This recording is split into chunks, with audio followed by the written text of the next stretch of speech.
Right, so we're back with a Stox in the Shed podcast. We finally got him on. I think he's the stock car legend. I call him the Oracle. Leg end, I think, more like. But yeah, he's 2 times Young Guns champion, 2 times British champion, Gold Top champion, I Factor champion. Yeah. Yeah, he's got a good CV and V8 European champion, which hopefully we'll get on to. Yeah, we will. So yeah, it is 229 Mr Joe Higgins. Thanks for having me, mate. Appreciate it. Always good to see you. You don't come back often. No, exactly. Retired, aren't you? Semi-retired, yeah. Let's see.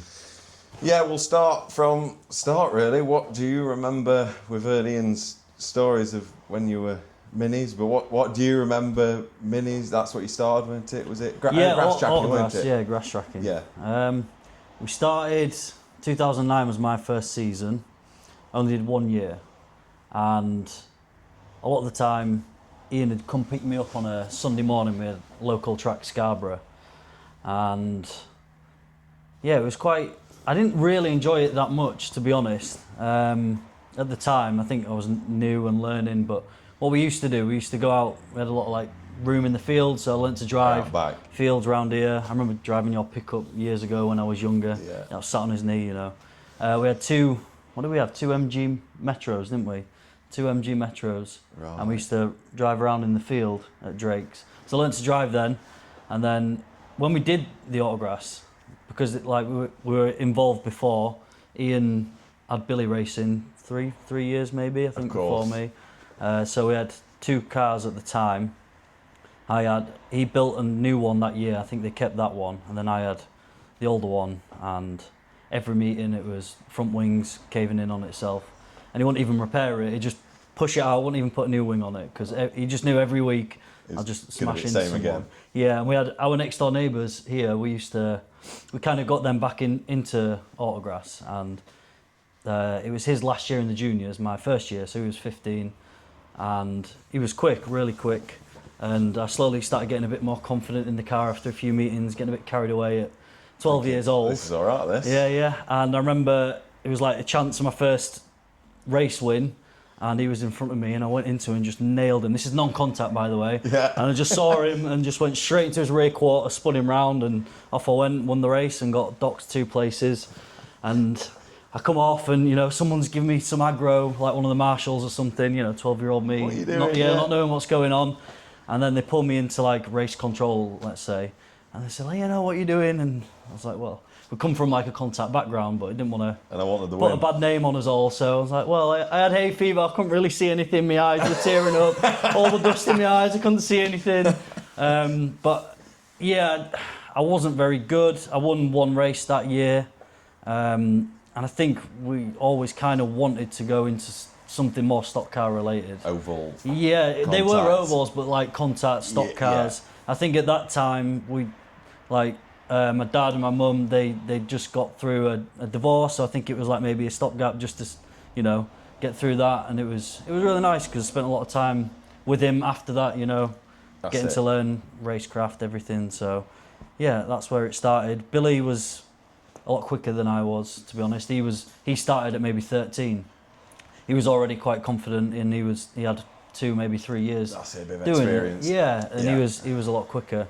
But it was just silly things like you'd have 8 cars, 5 laps, and that was it. You weren't really getting stuck in all the time. That's what I think about grass tracking sometimes. It's a little bit. Yeah. I think when you're from oval background, it's a bit tame, a bit boring in a way. I feel, but in the pits you can't even have your race transporter in the pits. I think that's changed at big meetings now. So you'd have to leave your transporter at the top, take your car down with all your gear, and leave it in the pits basically. Oh god. Yeah, it was a bit of a pain, but just little things like that. I don't know. And then year after, well, it all went a bit crazy, I think. That's when it kicked off. Yeah. So was it one of them when Ian bought it? It was like, right. Well, I don't know if we'd seen the videos or Ian had seen them first on YouTube. I think it was Chris Butcher or Carl Hayes at Crimond. Yeah, they used to have in-car, didn't they? Yeah, and probably 2 5 megapixel, really blurry and everything. That's it. Yeah. And then I think Ian's story was we'll buy a load for Billy and I, Paul, himself and a hire car, and then he ended up, rest is history, innit? That's really? where it started. Yeah. So then, of course, back then, was Billy Parkinson? Because I'm trying to think when juniors. That first 2010 season was so my first season was when Ian obviously bought it, 2010. First meeting was at really wet Coventry, and the juniors went out first, and there was me, James Bailey, Billy Parkinson, and was it Ben Hewitt? Someone who was with Ben and Steve Hewitt. I think there was maybe somebody else, but yeah, there was the 5 of us, and I just tootled around and hated that as well. Oh really? Yeah, In the it was really wet. Never driven it before. You just going around going like that, like just trying to survive at Coventry. Yeah, so yeah, that was not a great first meeting. No, and then that was that was the kart that Ian had. Like he had it wrapped, and that was supposed to be mine and Billy's car. I think Billy raced it a little bit throughout that year, and then Billy and Ben seniors. Then you did junior senior tap sharing car then. Yeah. Right. Billy was from white and yellow that year. Then I had a hire car for the rest of that year. Maybe I think he sold it, and then that was it. Because obviously at that time when there's new drivers coming in, I think it was like not last resort, but you had to move a few things around and end up selling that kart that season halfway through the year. Someone wants one then. Yeah, and like I wasn't doing every meeting because at that point it was maybe 10 junior meetings a year and 20 senior meetings a year. We didn't race at every single track, so I think he sold that to a new driver at the time, Aidan Healy, I think he was called. And then we just raced the hire cars throughout that year, I think. Yeah. So then, I would say I've never seen like a points total.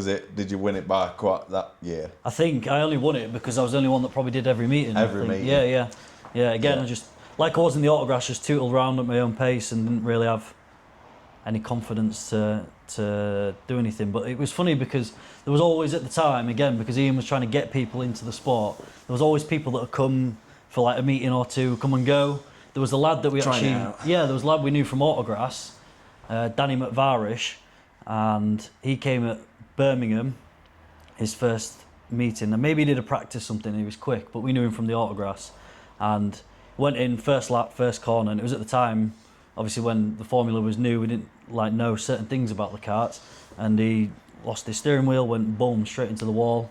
Did he break his foot, break his leg or something, and then he said, no, I'm not having that, I'm not doing that. He races F2s now, actually. Oh, does it? Yeah. But yeah, there was like just people dipping in, dipping out. So I was the only one that was actually continuously just doing every meeting. Yeah. So yeah, that's basically how I won it, to be honest. There wasn't anything. Yeah, it went like, and then I suppose it would have been 11, would it, when Alfie started that you... I feel like 11, that was... Yeah, you started in 11 as well. Yeah. So then I bet you kind of had a bit of competition. Yeah, but still, it's nothing, is it, really, when you're racing 3-4 people? No. It was all about just wanting to get into something, into the seniors or, driving with more cars. I always remember those meetings, like, going to when we were racing juniors, even though we were only 4s, it was always, well, is it going to be Joe or is it going to be Alfie? Yeah. It was always one of, because I think Billy must have stopped after. Oh no, he did do 11, but he must have turned age. Yeah, Billy was on and off. He was intermittently racing. He just had a new lad and everything, so he was in and out. He'd have a car here and there, and then So in 2011, Ian had the first ever ARD built, which was like the prototype. Of course. And I loved it because it was just normal panels, not painted or anything. It was looked like an old rust bucket, and like so many different people drove it. That's it. I never got to drive that in 2011 properly, never raced it. So that was the year of that. I think Billy had a few races in that. I think that's where he started, getting back into it a little bit more. Yeah. I think he went from yellow a couple of meetings, Northampton. Whose car was he in when he was in the hire car at Stoke when he smashed into Michael Abercroft? Yeah. Oh, that photo where because he had a crash at Birmingham.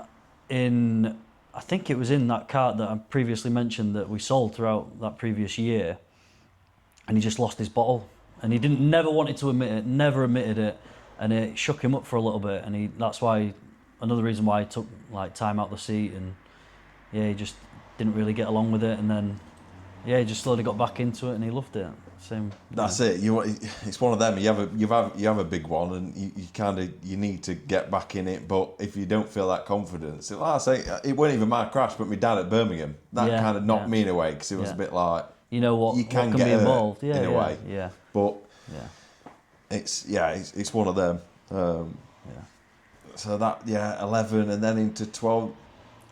Was 12 when you had your first with your car then? Yeah, that was the first. Well, you say that. Another one that everyone drove. So that was the one where Ian came back into Formula One. So end of 2011, I went to the Boxing Day meeting at Coventry, and I'd seen him race previously, like when I was a lot younger. I remember like Hennisford, Cowdenbeath, something like that, but never like properly saw him race, like a few meetings on the bounce or whatever. And I was a bit older, so I obviously remember it more. And then he went out in that Tony Smith car, did the whole home straight, you know, like Riding on the 2 wall. wheels, riding the wall, took people out, you know, on the infield, 4 wheels in the air, car in front of him, you know, lived up to his expectation, and we loved it. And Ian, fortunately, that winter got a lot of backing, and yeah, so that was a really nice thing for us all. We got all the matching overalls, got all the paint scheme done up, so. Yeah. Obviously, we were still doing the sign business at the time. That's so we had it. the brand new ARD. Of course. Yeah, so we had a brand new ARD that year, basically identical to his. And then there's that infamous picture at Bellevue where he's next to Mark Gilbank. On the start line, on the start line after he trashed it in the heats. Yeah. But again, at that time, that was in March. That was before I'd even raced it. Brand new car on a boggy track, boggy infield at Bellevue, probably burning the clutch up. Just leaving it on infield. Covered in shale, yeah. I bet you had to clean it after and all. Probably, more than likely, yeah. And then, so we started with that, did one meeting, probably at Birmingham, first meeting of the season. Second meeting, it turned into a hire car in the seniors. James Mitchell, he raced it at Buxton. He did all right in it, and I think he smashed Axel in the final, something. Did quite well. Jack Morgan raced it at the British in the seniors that year. He won a heat in it, at the British. Qualified quite high up in the British final. Got used at that Skegness World Final. Craig Finnecombe, maybe, I think. Ray Stixey's probably one of the only people that actually fit in that seat. Yeah, so it was, well, it's still his car at the end of the day, but he, you know, quite a few people have been out in that one, yeah. But, another one. Yeah, and then that season, that went down to the wire. So it was between me and Alfie all season. So I can't remember if we're doing drop scores at that point or not, but within, I think there was like 4 or 5 meetings to go, we were just neck and neck the whole way, because it was either I'd win, he'd get second, and vice versa. I think that's what I always remember. It must be like 12, end of 11, 12, that it just seemed to be always you two, Northampton. And then I was actually behind at one point, because I remember we went to a Buxton and I won every race. I think there were the last 3 meetings, I think I won every single race. So 3 races, 9 races in a row, I think I won. I think that's how it happened. There was Birmingham, Buxton, and the Stoke, weren't it? Yeah, and the Stoke. Maybe by the Stoke we were level, I think. I was behind previous meetings, caught up to him. And then at the Stoke, won the first 2 heats. Obviously inexperienced, you don't race that many people. And Ian's going, whatever you do in the final, just stay behind him.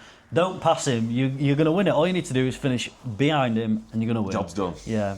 Me and being the little, I don't know, I won't say arrogant, but I just felt really quick, and I just got past him first lap, and then he just followed me in, stuck me in, went into the wall, hurt my thumb, my wrist, whatever, carried on, and I think I just got past him, maybe just give him a good one, and it was too much for him to come back at me. Drove away, and I come back, and then I had a big lump on the side of my wrist here. People trying to shake my hand like this with a little limp wrist. Yeah. So that was nice, to be fair. Finishing it with a broken wrist. That was my last meeting in the juniors. Of course. And then that season, because Ian was obviously involved with the F1s, I had a couple of goes in the mini Stox as well. Of course you did, yeah. Yeah, raced at Bellevue twice. First meeting was a little bit of a disaster. I think it was because the car was it was one of Terry Ann Smith's, and maybe she hadn't raced it for a while. I think maybe they rushed it to get ready or something, and then had problems with it jumping out of gear and stuff like that. Last minute. Yeah, and things then. But I'd always wanted to have a go, even when Billy was in the autographs. I think he flirted with the idea of maybe having one of Danny Wayman's old shale mini Stox or something. He thought, no, I'm not going to spend this money on these minis. And then little did he know, the amount of money that he spent on the autographs was probably double what he would have spent in the mini Stox, so we had to go in that. And I think I started at the back the first meeting started the back every race, and then the final was like really wet. It was just survival of the fittest. Finished 9th, just again tootled round. But I remember before that meet, was it that meeting or maybe the next one? The next one was like dry. Yeah, it was dry, and me and Billy, typical Billy and I arguing and getting in little tussles, let's say, and he punched me in my rib, and it felt like it was cracked rib. It was just before the meeting. I was like winded, and I really didn't want to go out because, you know, you're a bit nervous or whatever. Didn't want to go out, and then started from the front, started on the outside, got tangled, got collected first corner, did a load of damage. Yeah, and then was just a bit of a fence fodder. And then that was a meeting where, because I didn't qualify in the heats for the final at the grade, so I started at the back with Courtney Witts, and there's a picture of her at Bellevue in a Mini, and she sat directly on top of the wires on the fence. Right. Yeah, I don't know why, I just remember that really vividly, that me and her was starting next to each other, and then she's just on top of the wires. I thought he was going to say you were underneath it wires. No, again, even at that point, I just, as a junior, or when I was younger, I didn't really, I didn't have too much confidence, just kind of tootled around. I think it was difficult because there was some competition, but compared to what other people would have had at that age, I think I didn't step up, let's say, to what other people would have done. But I think that's why when I started in the seniors the following year, in 2013, won heat and final, first Birmingham from White, pretty standard, as you kind of expect with a junior that's fairly quick, first meeting bit of and experience, everything. yeah. And then from then just stayed at red, and then actually went down to blue at the end of that year. But it was funny because, again, when you're on the track as a junior that year, in 2012, I'd set the fastest lap at maybe 3 different tracks between juniors and seniors. So kind of had like quite a high expectation when I wanted to go into the juniors. I remember Ian dynoed the engine and said, "Oh, you were a little bit down on power." And I was like, okay, so that's probably why I was flat out all the way around Birmingham then, you know? Yeah, managed to work. We just, I don't know, that car was really nice, really got on with it, and it, like other people. That yellow one? No, this was 2012 still, 12, so this was still white and the blue. same as Ian's F1, the blue one. Yes. And yeah, just felt very comfortable in that car. And James Mitchell went out and he did well. Jack Morgan won a race in it. I think Billy did well in it actually. He raced it. Maybe that Skeggy World Final with the F1s, he raced it then. He was pretty quick. And yeah, then that winter, like I said, got the engine dyno, found out it was down on power. Then that winter, we kept that car for 2013, and then yeah, went yellow that season. That's it, yeah. Yeah, and that season again, nothing much to write home about, to be fair. It was my first season. Yeah, I think it's one of them. It's like, again, when we were juniors, you know, because there was only like 4 or 5 of us. I suppose they were getting a few more 2012, weren't they? But again, you've not really got that experience. And I always thought, I think I said to AJ, it felt like it were a big jump to get at seniors. It was in at a that way. time, definitely. Especially the seniors, because it always just seemed like chaos at the seniors that time. There were a lot of them, weren't there? there? Well, I was, you know, when I was a junior, I was doing everything, you know. Ian needs manpower at a meeting, so I was doing before race receivers at Buxton with the inside, outside with the flags, turning them round. Yeah, the boards, helping out, doing the quads, just doing everything, you know. You had to at the time, just mucking in and helping out, and you know that's kind of what helped me stay involved, and you know I really enjoyed it. But yeah, it was completely different then. Even like, you know, safety aspects and everything was so different. And when you look back, it's like, yeah. Yeah. You know, it's like they'll say on radios now, am I clear to go wrong direction around the track? And you think, you know, they were never free for all, wasn't it? Yeah. 11, 12, that's how it's gone, isn't it? But yeah. And it was, even by the time you finished the juniors, like after I left, that's when the step up started happening at a decent rate. So even when you jumped to the seniors, it was okay, it's a fair step, but it wasn't. I felt like mine was quite a big step. You, Alistair, Jordan, Alex Butcher, Kane, whoever, you all, you know, at least you had like 15 to 20 cars every week. Number. Yeah, the most we had was maybe 8, I think, 10 something tops. Stoke or something, weren't Yeah, they? Yeah. I had a go. Actually, 2012, I had a go in a jazz car. Did the first ever jazz car I race. remember, Yeah, it was Birmingham. me and I think it's Daniel Hughes. He raced F1s for a bit from Autograss. They had 2 cars that they brought over from America. They were the same engine 390, but they were tuned up, and they were really good at the time. You know, suspension, slick tyres. I remember because they were so small. I was 15. He must have been 12 maybe. He was a tiny, really small lad. And, you know, you lay down in the seat and it's just a fiberglass lid on the top and your helmet's like kind of sticking out at the top. Pushing it open. Yeah, you're thinking, how safe is this, you know? But it was, it was a demo and it was 2 of us, but that was fun. They were really good actually, you know. That was again something new to try and have a go in, so we did that as well. So I don't think they're not going anymore, are they? They're not still going, are they? I'm not too sure, mate, to be honest. I know they're I'll having say their own issues as well as a lot of other formulas, aren't they? So, yeah. I'm I not feel like I hadn't 100% seen them sure. for a while, that was all. But, Yeah, and then, so 2013, it did feel like quite a big step up. And I really did not do much that season. I think it was funny because, you know, when you're juniors, I was going to every single meeting. I was, you know, friendly with all the seniors and they were all winding me up throughout that year, you know. I can't wait till you're going to be a senior. I'm just going to rattle you pillar to post, you know. After your dad's been giving me stick for this and that, then, you know, Ian stopped racing by then, so they just take it out on me. So anywhere, like you line up on a yellow flag, someone would be nailing you. Like it was kind of funny in a way because that's the way that we like.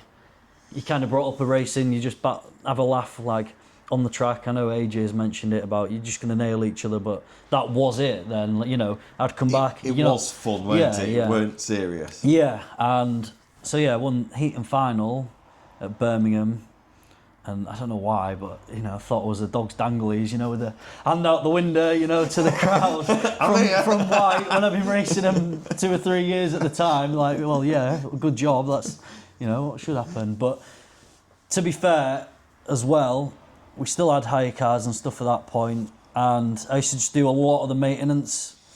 2012, Ian used to help me out quite a bit, and that's where I learnt a lot. That winter, we fully rebuilt a car. That was the first time I'd ever done it.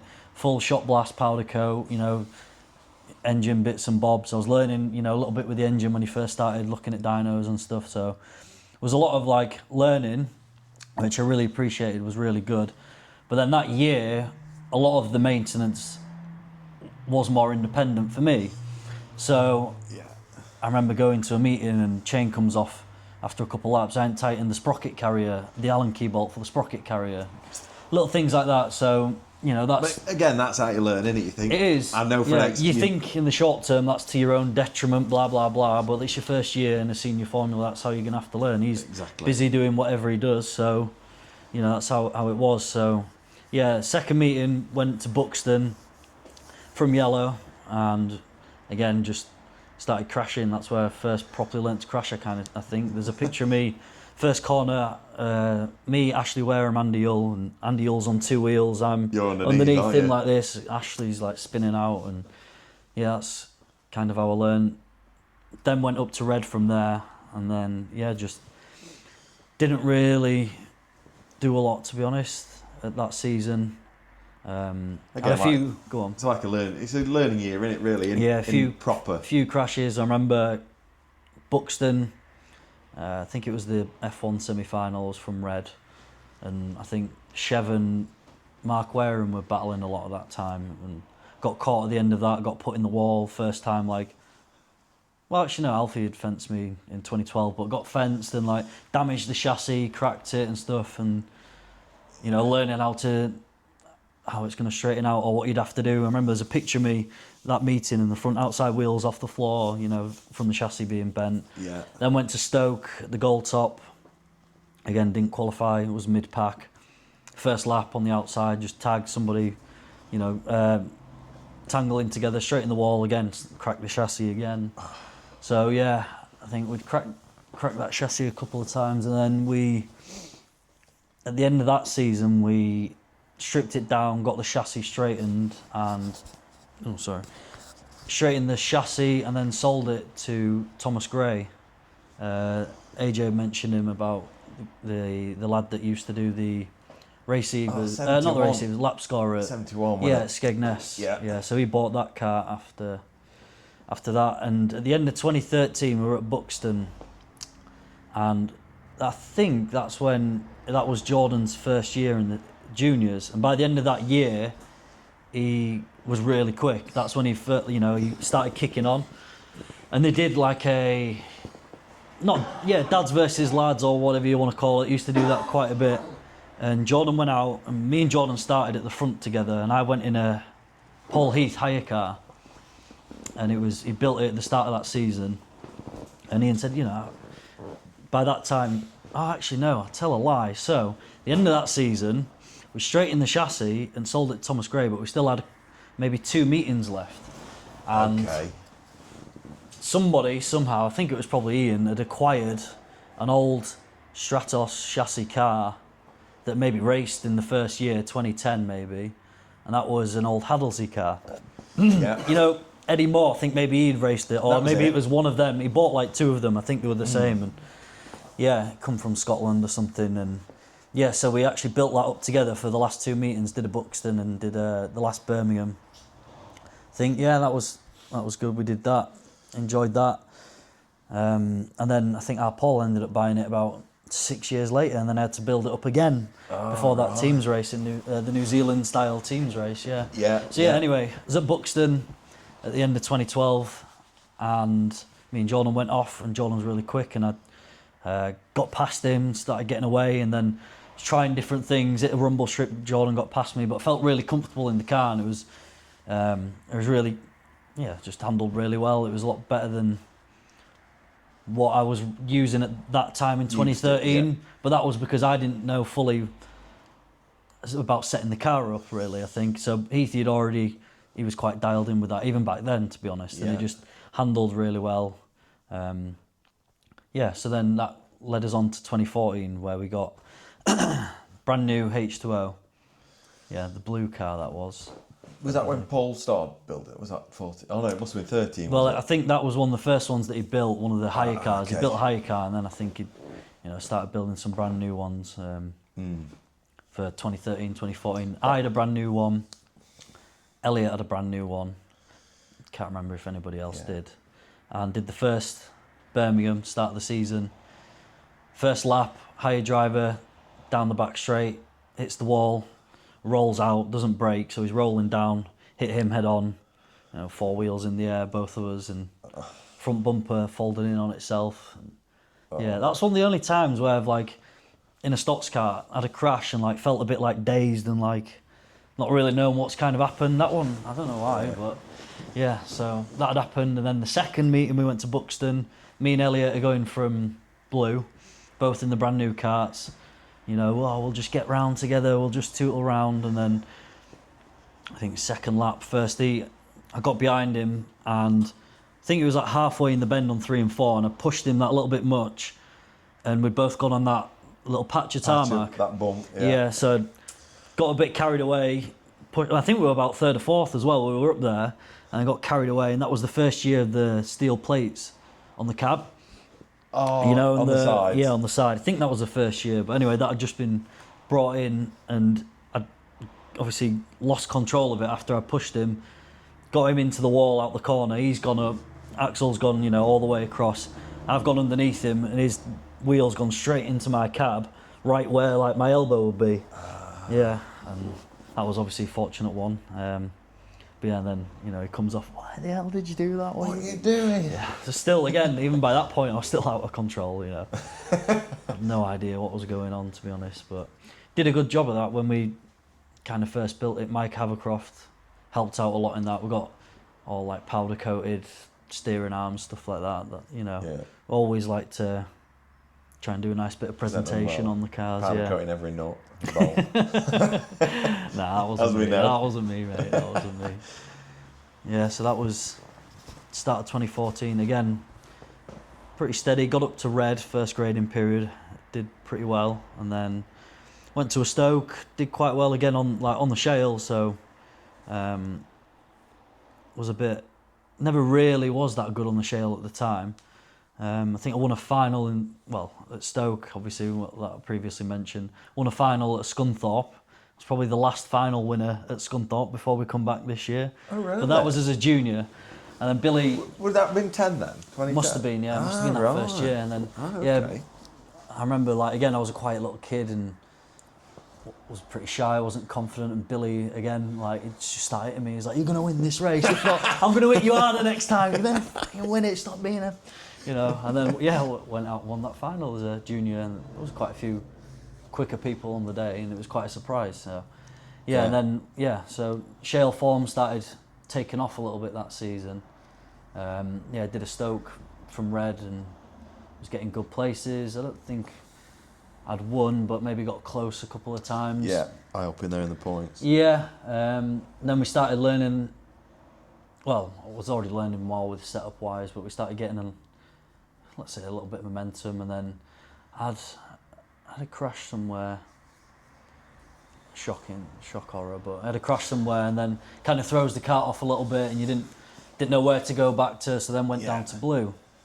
And then we went down to Blue and did a meeting at Kings Lynn. And then, yeah, so won maybe heat and final from Blue at Kings Lynn. That was, I think Danny Nunn had got second in that final somehow, or Passy as well. That's when Danny was still Blue, you know, just crashing every week. Crashing into everything. Yeah. Yeah, that was from Blue. We did that. And then maybe even the same grading period, I think it was, we went back there for the British. That was it, yeah. Yeah, that's when we won the first, like, major senior title. So I bet you weren't going there thinking, I could have a chance here. Well, I think I did because I'd won the heat and final there earlier in the year from Blue. So you thought, Yeah, so we had actually a little bit of momentum. And before that first Kings Lynn, we did try something a bit radical with the car, and it seemed to have worked. So yeah, I think Billy as well, actually, maybe he was on it round there, that meeting beforehand. Even at the British, he was quick. So at the British, I think I'd qualified. There was me, Passy, and maybe I can't remember who else was up there during the heats. 3 heats, won 1, and maybe like a 3rd and a 5th or something. So we were right up there. Yeah. And Carl Hayes, the only point that he scored as a goal top point that he scored that season was at that Kings Lynn. Was it? Yeah, and the grid got reversed. So he started on pole. So I was second inside at the time until the grid got reversed. So second to last row of the qualifiers. I think, yeah, like maybe Passy and somebody else was behind me. Yeah. And then that race was just chaos. There must have been 5 or 6 yellow flags. It was just mental, wasn't it? I think there's a video on YouTube. Yeah, I've got DVD actually. To be honest, it was it was the first major win, but But I don't. Yeah, I felt like I had a bit of momentum, but I don't think anyone else would have thought that I would have won that. And okay, probably one of, if not the quickest car in the day, and that's just what happens sometimes. That's how you win some major championships or big races. It's whatever. in your favour. That's it. Yeah, so that race was carnage. Started at the back, went through, and started drying out. And when it dries out there, you are pretty much flat out. You're right on the edge, getting as close to the tyres as you can. I remember there was Sarah Royal on the outside of me, bless her, and it was completely unintentional, but I was on a bit of a roll, a bit of a charge. There was Craig Underhill, Duddy and Elliot. They were the front 3 really for that race, and I was maybe 4th. And then I got behind her, and I just seen the tiniest gap between her and the tyre, just went straight for it, caught her inside back wheel, and she goes like this, bouncing up and down. She goes into the wall, smashes it up, and then it actually caused a yellow flag. So, yeah, again, you need the luck on your side, but I caused it, unintentionally at the time. I was just going for the gap. Probably being a bit too... Yeah. Instead of waiting your time, and again, it's learning. But then, if that didn't happen, maybe there wouldn't have been another yellow flag. Exactly. So that was probably the first or second yellow flag in that race. And then I was 4th, got up to 2nd. Again, we were trading places quite a lot. I think it was Craig who was the man really round there at the time. Right. So I got past maybe Duddy and Elliot, and then I got to 2nd, another yellow flag. So.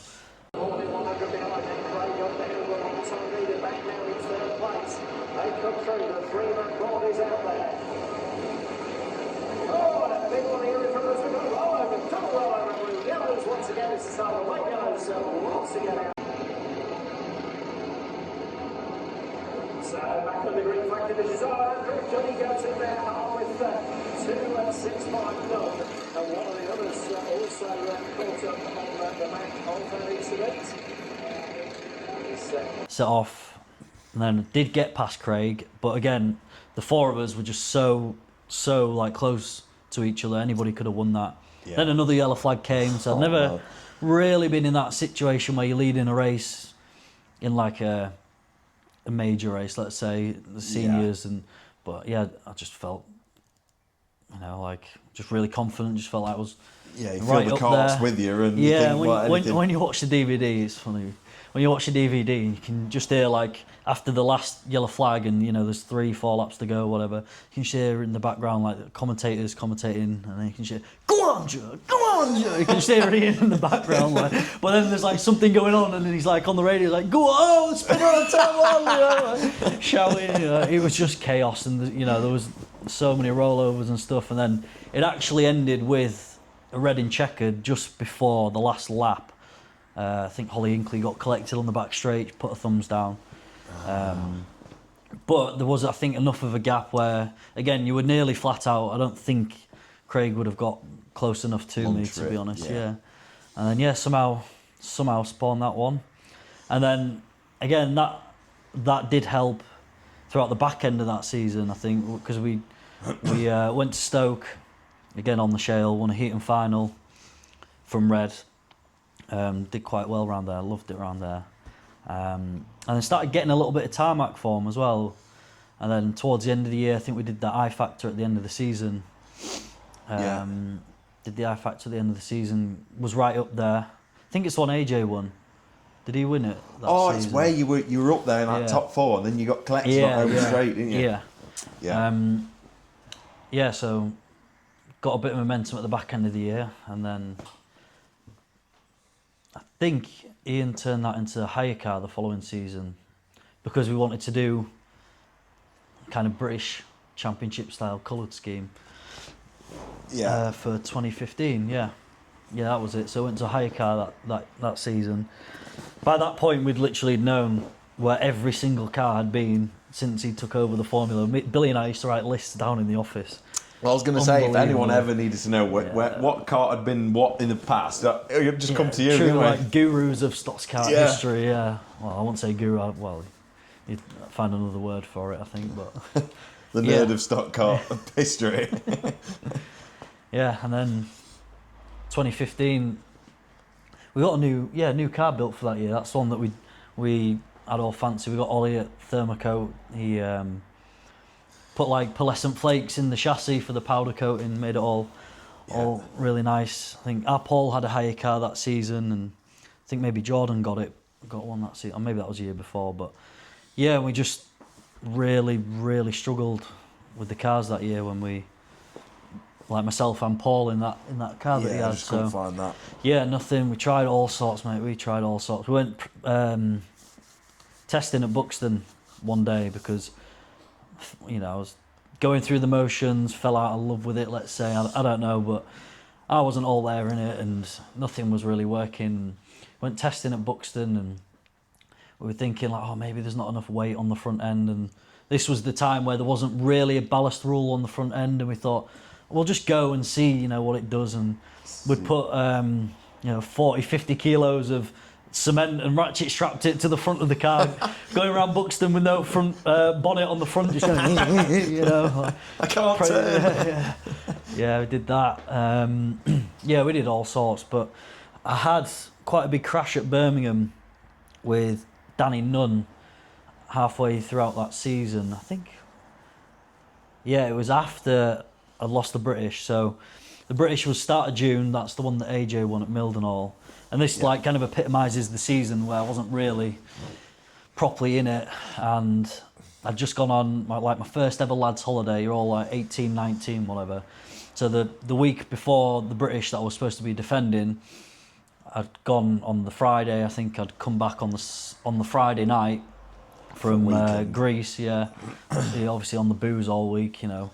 Paint thinner in your bloody throat, so you can't even speak properly. So, I'm sure they did whatever they had to do on the car, but at that time it was just like, yeah, just get in it and have a go, and that was all it was at that point. You were quite disheartened with it and stuff. That was only in June, like we just really struggled, so yeah, I turned up and I just had no sleep, you know, just looked like death, and just tootled around, didn't even qualify for the actual main race, just started at the very back, you know, where the non-qualifiers start. No points, yeah. Yeah, Billy was up there though, you know, that season in general, Billy had a good year, he was battling for the points. And actually, it got to a point through that season where, because I was doing so poorly, we just kind of focused on Billy a bit more, me and him really. I think, yeah, that's probably when Billy was he was quite heavily involved with the stickers and vinyl and everything, so it was like, I'll go in a Tuesday, Wednesday kind of thing, do Billy's, do mine or whatever. So I had a big crash after the British. I was down at Blue, had a big crash at Birmingham, and one of them where you both just tangle and you just shoot off, caught on the outside. Me and Danny went in, and it wasn't the actual crash that had hurt, but I'd banged my knee. You know, your standard like banging your knee on the steering column, where it mounts down through that M8 bolt, and big balloon on the knee. Took it to Paul Heath's. To be fair to him, he did a really good job. He went from the Birmingham on the Saturday, you know, chassis rails, roll cage hoop at the front bumper, you know, and set it all up. The following week we were at Northampton. Went to Northampton from Blue, and again was pretty steady, nothing to write home about, but actually scored like probably the most amount of points that I'd had on tarmac all season. You know, so I think it was like a 5th, 6th and a 7th, you know, but that was, you know, step in the right direction. But again, aside from that, we really didn't do much that season. And then again, carried on to the following season. I don't know if we kept that car. Did we go back to the 2014 car? So it went from the hire car in 2015, and then we went from the hire car in 2015, that I raced in 2014, that I won the British in. So at the end of 2015, we redid it all again, you know, full shot blast powder coat, start again. And you'd started testing out the steering quickeners that year, didn't you? I can't remember if that one had the UJ on or not, I can't remember, but so we tried, again, this is because we were just trying all sorts of different things. And it wasn't necessarily to make me quicker at the time, it was because there was more juniors coming in.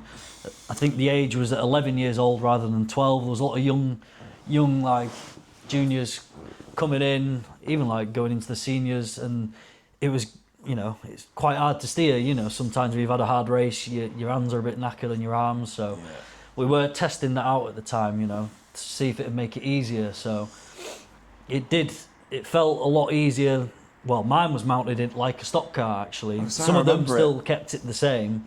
Yours are like that. Yeah, but mine was like that. So we actually had it, the steering column was coming up and it was on a UJ, and then it'd come straight out. So instead of having your 2 bars for your steering column coming down, we had it like, we had 3 or maybe 4 coming across.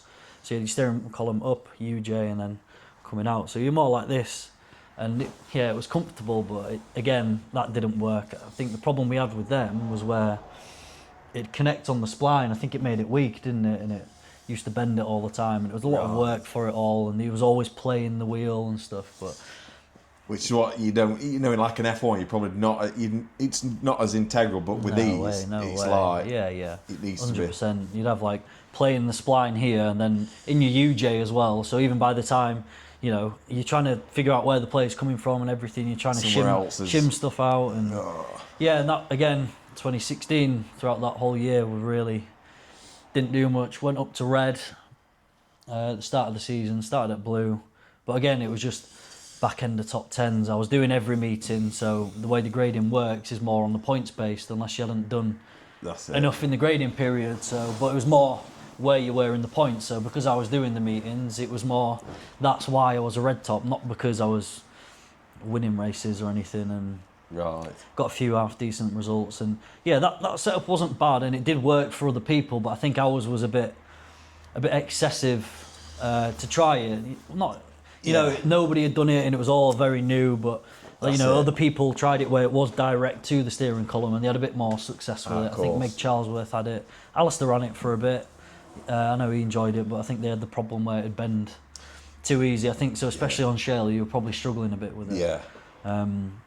He had a few crashes. I remember I think there was a Stoke where I just got battered from pillar to post, and at that point it was more like just having fun, getting stuck in and try and enjoy it more than actually competing at a decent level, because I was a little bit disheartened. Still loved the social people it was with, still like going with friends here, there and everywhere, you know, really still was enjoying it, but it was at the point where you're like, yeah.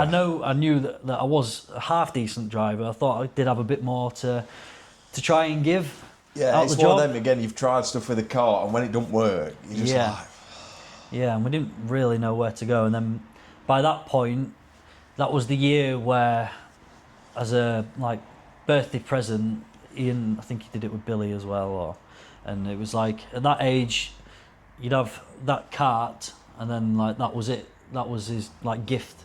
Can't even remember what it was, 20th, 21st or something potentially, and yeah, it was for the 21st. So that was, I was 20 at the. No, I was 19 at the time, but then 2017 I was 20. But at the end of 2017 I was 21. So he said at the end of 2017, whatever Stox cart you have, that will be yours, and then you decide whatever you want to do with it. So then we did quite a bit to the 2016 car, and then went testing. Had a test day at Birmingham.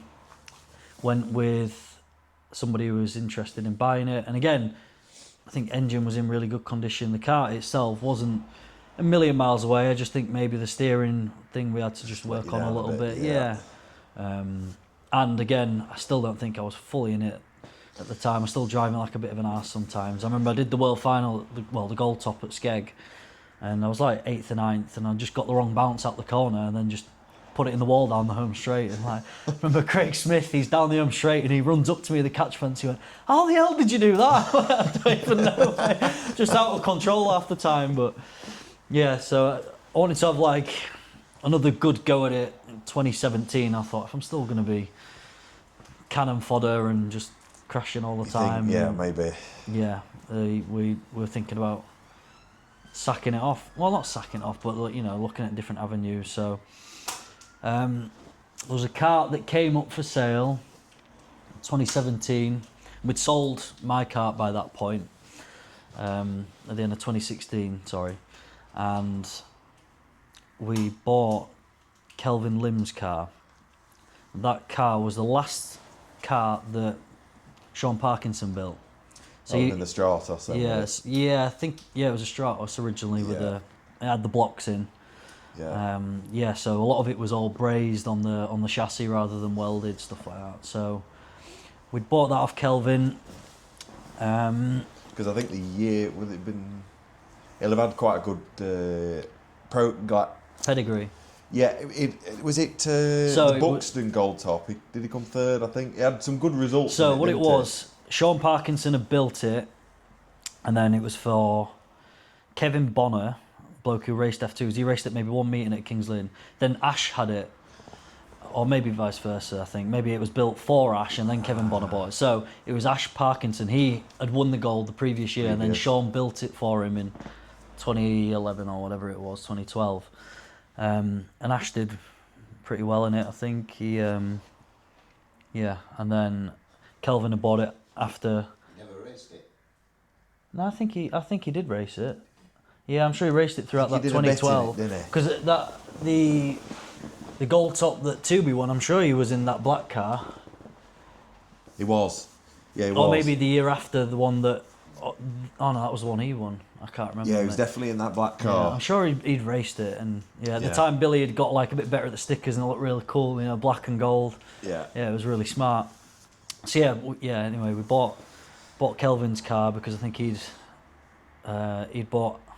Yeah, it's quite full circle because I think he had our first ever Stox kart, the one that I first raced as a junior that Ian had sold halfway through that year. Kelvin had bought that one. That one. And he had maybe another one, maybe the Benstead one at that point for Ben, I don't know. So yeah, we bought that one off Kelvin, and we thought, we're gonna have a real good go at it. So by that point, I'd learned quite a bit more about the cars and, you know, working on them and everything. So as soon as we bought it, we cleared everything out that garage. tidied everything, painted all the walls, made it all nice and neat, took it all down to bare chassis within a night, and then started having a look at little things we wanted to do with it, mainly like presentation wise or whatever. Yeah. Then we got a load of aluminium, didn't we? And we did the panels ourselves. Was it Norm? Yeah. No, but we did the panels. Yeah, he did the gold one. So we just got the sheets from Dave, I think it was, or whoever it was at Dunnington, maybe. So we'd just done all the panels ourselves. So at this point again, Billy was fly signs, and we wanted to do something like quite cool, a bit different. So that's when we first had the cab sides done. So I wanted like purple and silver. We always liked a bit of purple with fluorescent orange and maybe a bit of pink, and then went to town on that throughout the winter. Spent a lot of time on it and thought we'll give it a good go. And it came out really nice. Still think that was one of the best presented cars we've ever done. I loved it, absolutely loved it. Yeah. Went to that first meeting at Birmingham as a blue top, and we'd actually gone in a removal wagon that Ian had bought, and I remember we'd set off from here, and normally we used to fill up at Howden just down the road for fuel, petrol and everything, and no, actually it was before we'd even got there, to be honest. So he'd set off, and he'd looked, and he'd just bought this removal wagon. I can't remember where he got it or what it was before he bought the bus, that's why. So he needed something, I think, as a stopgap. He was still working on the bus that winter. Winter we did the bus. No, we didn't. That was way back when. That might have been when it went red. Anyway, so he bought this removal wagon for whatever reason, and he'd set off, and we'd got just down the road, and he's like, what the fuck's going on? Broke down, and didn't think we were going to get there, and he's looking at the petrol gauge, and he's like, yeah, we got fuel, we're all right. And he's like trying to look in the tank, and there's nothing there. The gauge on the tank had broken, so we had to call Billy up to go get some fuel and put some petrol in the tank, And then we come out, and there was like 50 wheels and tyres in there, all just chucked, for all customers for start of the year. I don't even know how we even got the carts out of there. It was madness. There was mine, Amy's car in there, maybe our car and everything. And we went from blue at the first meeting, and we won the final. I think we won heat. Who won heat and final? Fourth, first, and first. Yeah, right. Heat and final from blue on tarmac. And you remember I used to do the start of that year. Started doing like a little Stox kart fantasy thing, like a meeting. You pick your drivers. Build up. Yeah. So like I'd think of something like, Rob Key and his dad are both racing. Who do you think's going to score more points out of the pair of them? Yeah. And then there was like who's going to be top 3 in the final. And then Billy backed me, Nick Taylor backed me, and then I didn't think I was going to do that well, to be honest, from blue. And then we'd gone there, won the final at Birmingham that day, first meeting, and went to, because it was obviously always Cov, wasn't it? That was the first Cov of the year, I think. So we went to Cov, caught the Grand National. It was just after Alex Wass's birthday. That was it. Went straight to Wass's. Sorry, that was it. Wassy had a birthday do, and went straight to his, and we all celebrated there. It was a mad night there. Yeah. And then we did all right that season. We went to Buxton, following meeting from blue, and I think Danny was gold and silver that season. And I remember he got past me, I think, in a heat or final. I was still a blue top, and then I got back past him again. I was like, we're actually, we're competing a little bit. We felt I bet you thought after that first Birmingham, did you think, this is different, this feels... miles different, compared to that year before. Yeah. The last meeting of 2016, so that previous year, Billy was selling his car. He was selling it all. So I had a go in it at Birmingham at the end of the season. Bearing in mind, I've really not done much on tarmac in that season in 2016, and got a fourth and a second, or I got 2 good results at Birmingham on the last meeting. So we're kind of like G'd up, ready for the next year. We were up for it. You have a good end, and you think, right, I'm ready for next year. Yeah, so we're ready for it. Yeah, and then we bought Kelvin's car. So we'd gone to the Birmingham with maybe like kind of highish expectations, and did quite well, and then we'll just see how it goes from there. And then that was the point where I started taking a bit more time on the car and going through it. So we started, again, won a couple of races at Buxton from Blue, and went straight to Superstar from there. And I think, we were kind of up there in the points, let's say, by the first grading period. It does always happen. There's always somebody who's been dropped down and they have a good start. Yeah. But that was really nice. That was where like a bit of a confidence booster came from, and then really started kicking on a bit or whatever. But even at that time, I still had a lot to learn, because there was Carl, Danny, Ryan and Alistair who were there. So if I went to a race and I got 5th or better, then I'd be over the moon, because I always feel like them 4, they were just, as long as you were mixing it with them, you're in right. Yeah, somewhere thereabouts. And we had a great race at we had quite a lot of good races at Buxton, because that was the first year they changed the tarmac, or maybe the second year, I can't remember, but they changed the tarmac. When they made it wider, took the rumble strips out, and we went to, I think maybe we did the British, that was the first meeting we did, so went to the British, come from a festival, missed my train, got there just before Heat 1 on the Sunday, and I think won a heat, maybe 4th and 5th in the other heat, so I started maybe 2nd row inside, I think maybe behind Ryan and Danny, or Ryan and Alistair, and then I finished way back, but I was up there, got to the front, and then I got a bit carried away going for, I think it was Ryan and somebody else, and then Alistair and Danny, they got away. I think that's the one Danny won. And then again at Buxton, when we were on with the F1s, there was we were on with Premier Sports, of course, and there was a race with me, Alistair, Jordan was up there at the time. I think he'd won the British the year before at Stoke, so he was British champion. And James Morton as well, he was up there, So we were mixing it every week, and that's really where like more enthusiasm came, where there was actually finally more of a step up from just being at Blue and getting to Red sometimes, not winning races, and then actually, mixing it properly. And then at the end of that season, that's 17 then. That was 2017, yeah. So that will have been the gold top. Can we talk about the gold top? No, that wasn't the gold top. That was the Stoke gold top. Yeah. Well, that's a race from my memory, mate. That race does not exist. I thought, hang on a minute. We need to. You try and find a video of that race. It does not exist, mate, because you can't see anything. And on photos, you can't see where anyone is. So that race actually does not exist by default, I think. So, again, that was one of them where I think I was 3rd row inside for that one. Again, highest I've been in the gold top. One of them where you spend all the time, a week or so after that. By that point, because it went from Wednesday night, so we'd do a little bit more if we had, we had that many hire cars. But when we started, I personally started focusing on mine a bit more, and then Amy as well.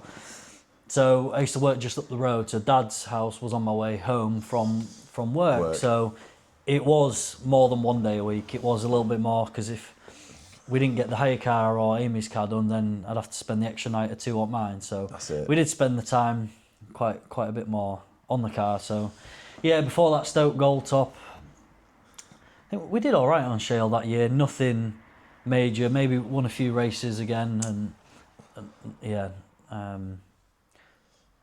did all right, and we spent the time, everything on the car, made it all look real nice and pretty and all shiny. And it is at Stoke, and you get there and the heavens have opened. Everyone's looking at each other like, some are doing a rain dance, some aren't even getting the car out the trailer, some are refusing to race. Some are like, well, I hope it gets cancelled. I remember it. Ian's looking as happy as ever, walking around thinking. It is the one race where, a lot of the time we do get more of a crowd than usual.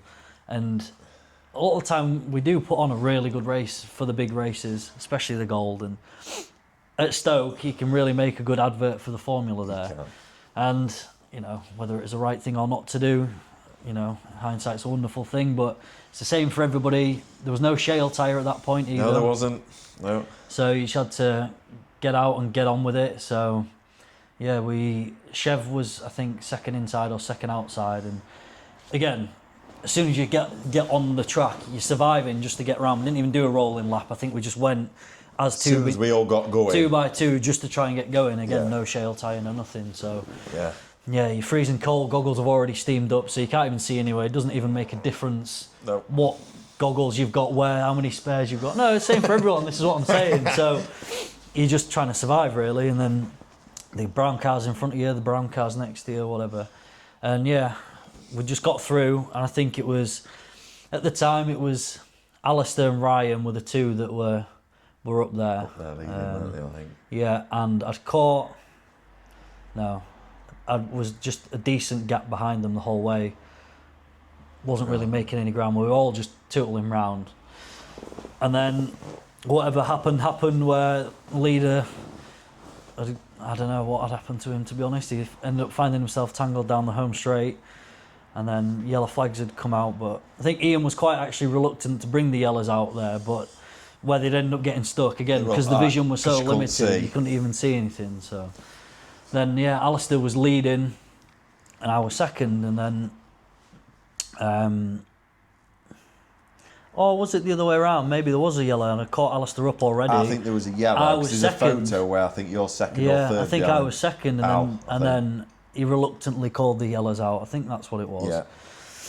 So yeah, I'd caught Alistair up, and then I was actually leading the race after that incident, and then Alistair was still behind me, Mark was third, and then Mark I think was just on a different level. But initially but I shouldn't have been in the lead anyway because of what had happened, but then I was that far ahead, I think. And yeah, the yellows come out, and then Mark just come from nowhere, and again, you can't really see what was going on. And then on that last lap, the only thing I remember is that I realised he just got past me, I couldn't get near him again, and then last 3 laps or whatever, track was drying out, or when you're chasing, it is that bit easier, I think. So yeah.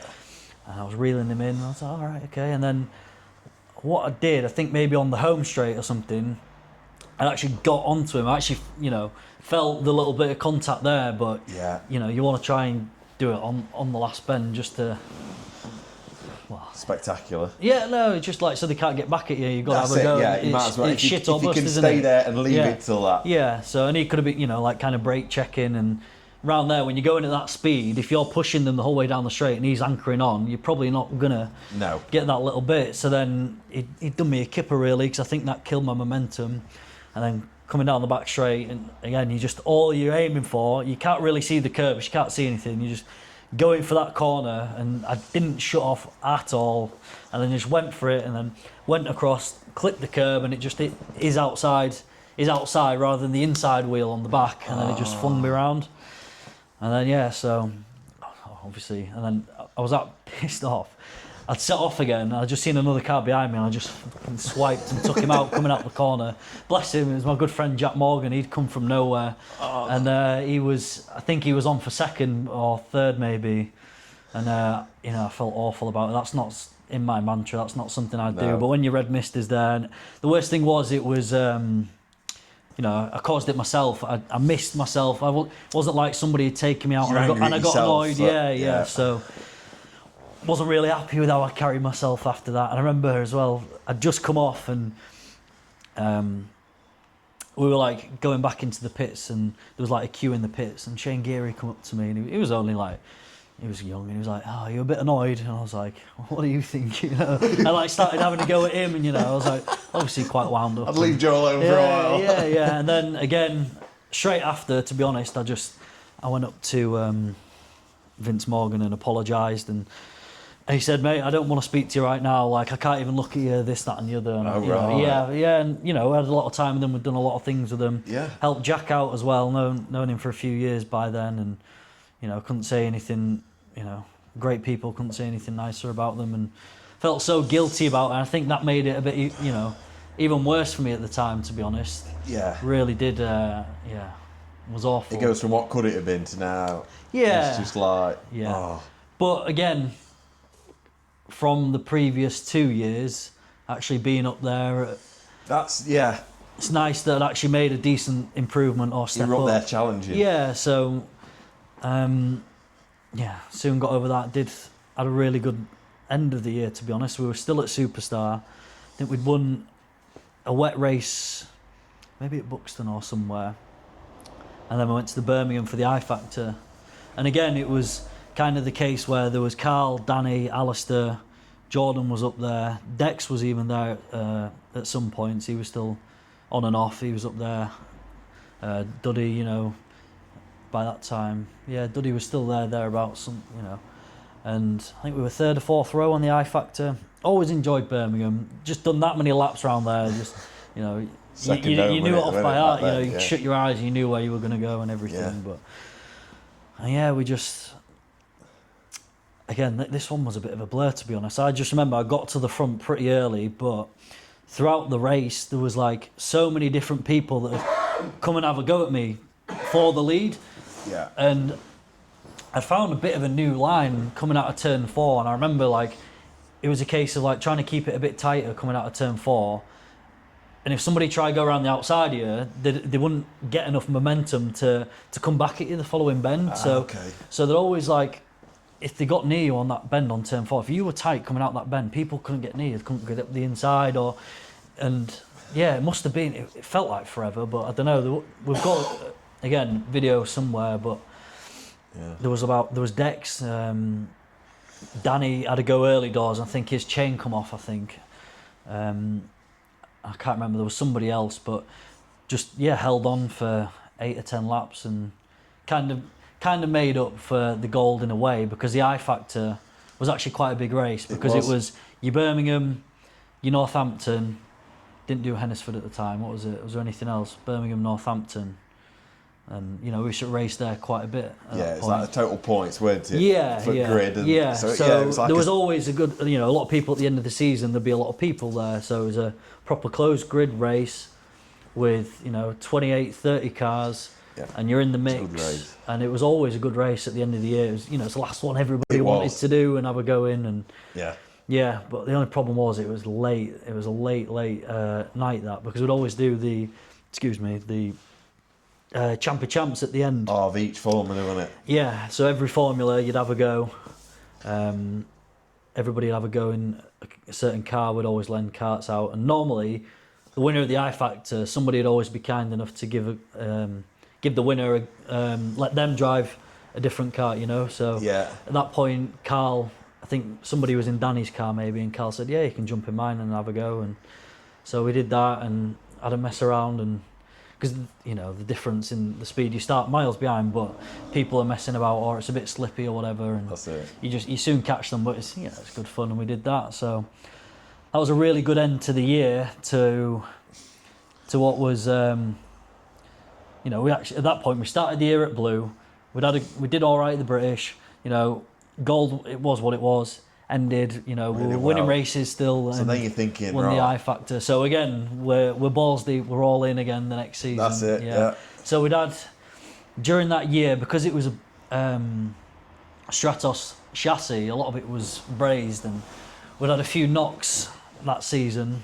And that winter, we decided, well, you know, keep the car, keep the panels. It was all still in good nick, powder coat and everything.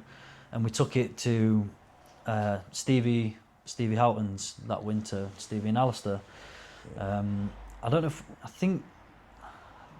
we had the proper jig at the time, so we just all we did was just do the blocks basically at the front. So that winter again went to bare chassis, and we straightened it up at Stevie and Alistair's over the winter.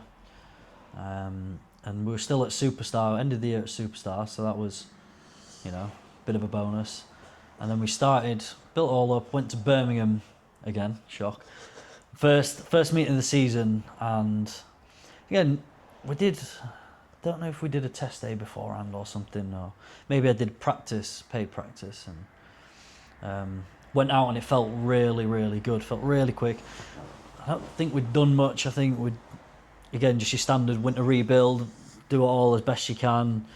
Maybe chuck some valve springs in the engine. I don't know. That was Ian's kind of forte. General. Who knows? Yeah, and yeah, all just went really well in practice. And then I got third in my first heat. And I remember, but like, there was Alistair, Dex, Danny, Carl. They were all like quite a bit behind. I was like, wow, like, you know, like, you always expect either one, at least one of them, maybe to be battling with you throughout the race. But I'd just gone from Superstar and got clear and went and. Yeah, we had a bit of decent momentum that season, I think that season we may have actually dropped down to Red for one grading period, but I don't know if we did the full grading period at Red, because I think, you know, if you win so many finals or races at a certain grade, I can't remember. But put you back up. yeah, or maybe it was a short grading period. I remember there was at least 2 meetings I remember.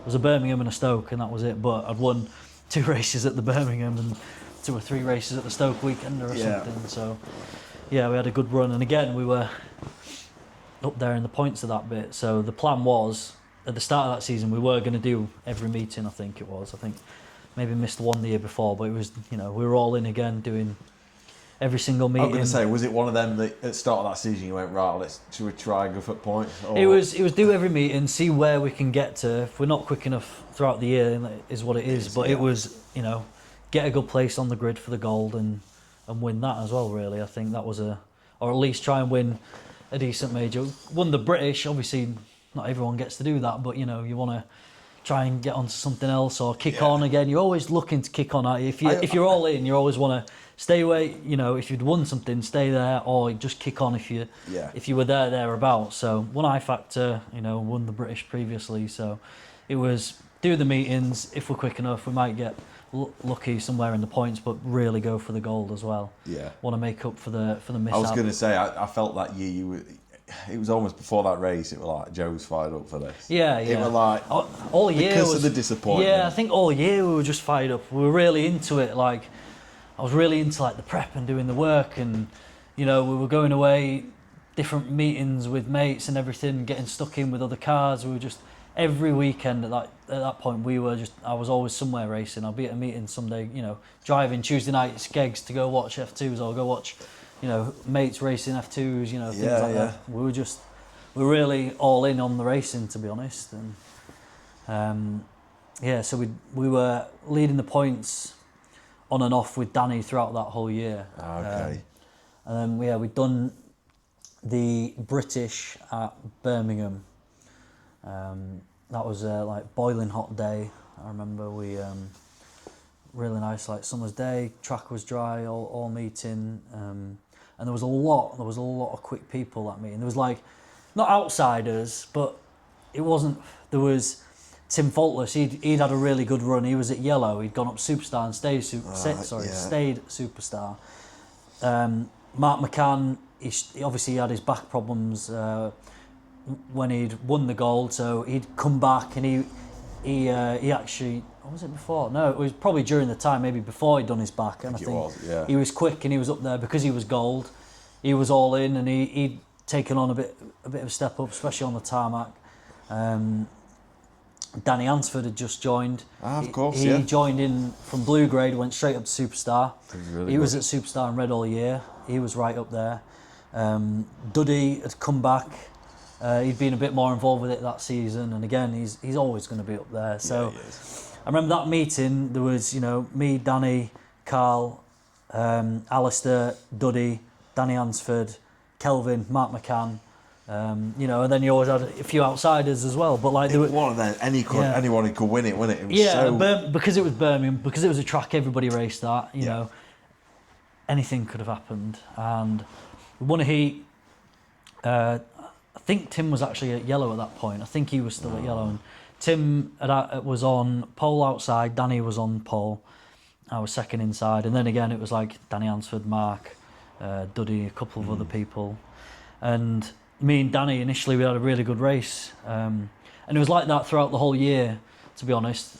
Because you know, me and Danny, your mates at the end of the day, but you still, you know, Danny's obviously won it before, but I was a bit more fired up, so always wanted to have a go, or you know, not mess each other up, take each other out, but like at Birmingham you're racing for a championship, it's a long race. So previously, where I remember year before at the British at Buxton, where I'd just gone balls deep and tried going for the big end and stuff like that, but then you know you wait for the race to develop a bit more, and me and him were swapping places for the first like 4 or 5 laps, and then just basically my story all of that season on the tarmac was Danny just had that little bit more on me on the tarmac. To be fair, he was just so consistent, so smooth, and that's because he had been for 3 years. He was at the top for 3 years, so he always did have that edge on me on tarmac.